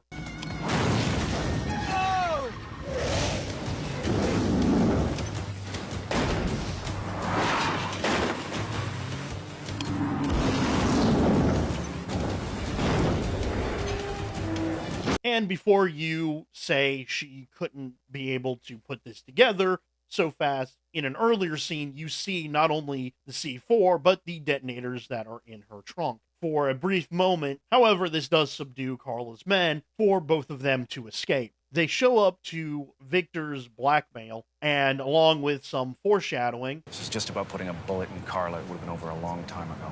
Still, putting a bullet in Carla sounds awful good. They discuss the file, but they hit a snag. Carla's men are staking out the location. Victor wants blood, but Mike talks him down because Mike is very much not gonna attack innocent civilians who could just be working on bad intel because of how connected management and Carla are. These could be people that have nothing to do with what's going on. And I think it's very smart for him not to, because the firefight that would ensue would bring undue stress onto their escape. And I will say it is ingenious that Victor puts all of his blackmail in a high voltage container. And so Mike decides to go to a hardware store to create a pepper grenade and uses a nail gun to stop the bad guys from opening their doors and attain the box full of files. Meanwhile, Sam and Maddie use their Christmas lights of doom to escape to Mrs. Reynolds' Buick.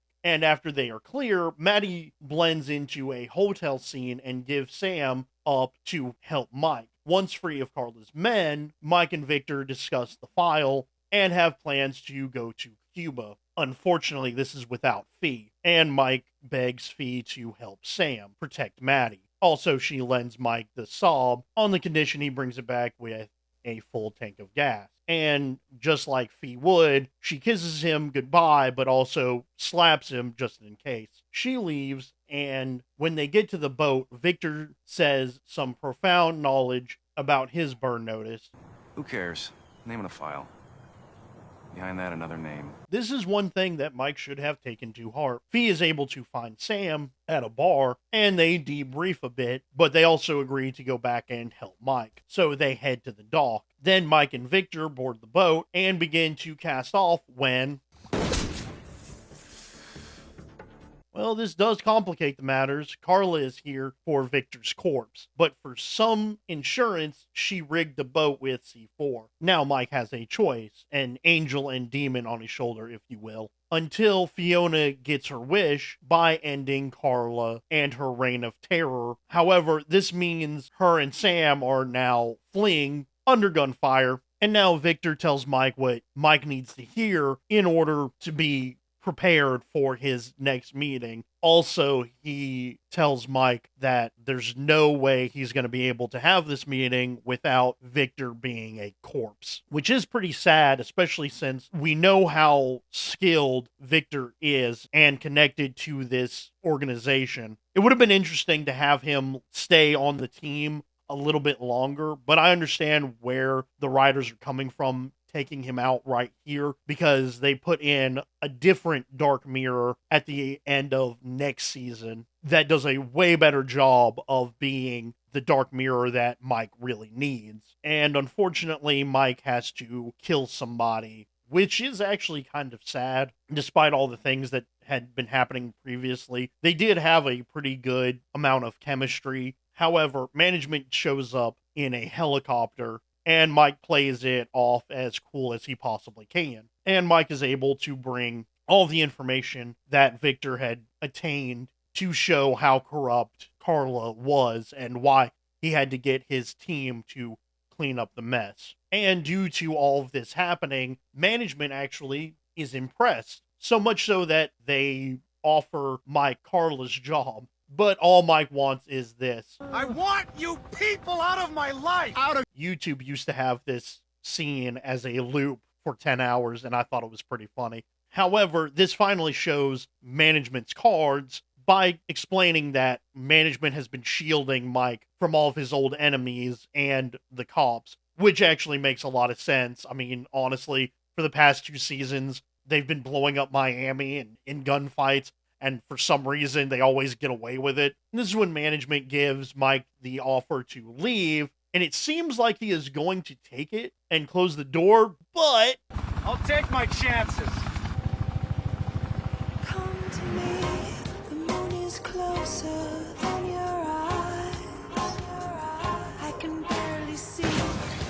This forces Mike to swim all the way back to the Miami coast, which, judging by the last screen, is at least a couple of miles, and in a suit no less. Also, the helicopter drop is so iconic for the series, it's hard to find a compilation that doesn't fit this in there somewhere. This episode really was a tour de force, with so much action, so much suspense, leaving Mike in the middle of the ocean, forced to swim back, the question of who management is and how much power they really contain, the fact that two operatives giving Mike such a hard time are now gone, and now that Mike isn't protected from management, how is this going to change the dynamics of his world and how he does what he does?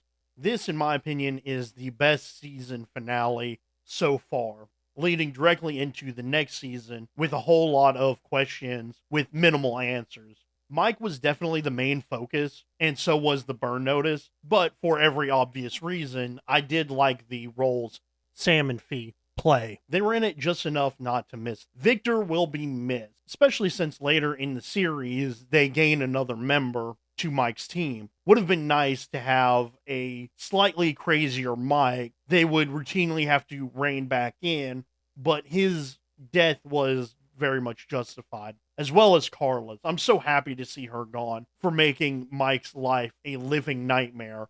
From putting Mike's brother in jail to threatening Maddie, she definitely had to go. Management is a tough cookie to crack. He isn't in the series enough to really get a handle on him, which is unquestionably by design, but it does give us a disservice. I do like to see the puppet master pulling the strings in the background, a little bit like Emperor Palpatine in the third movie, where you kind of see where he's coming from. However, it is always interesting when he shows up. Thank you for watching. If you're curious on how the FBI catches serial killers, check out my other series, Inside Criminal Minds. Link, as always, in the description. And don't forget to please like, share, and subscribe.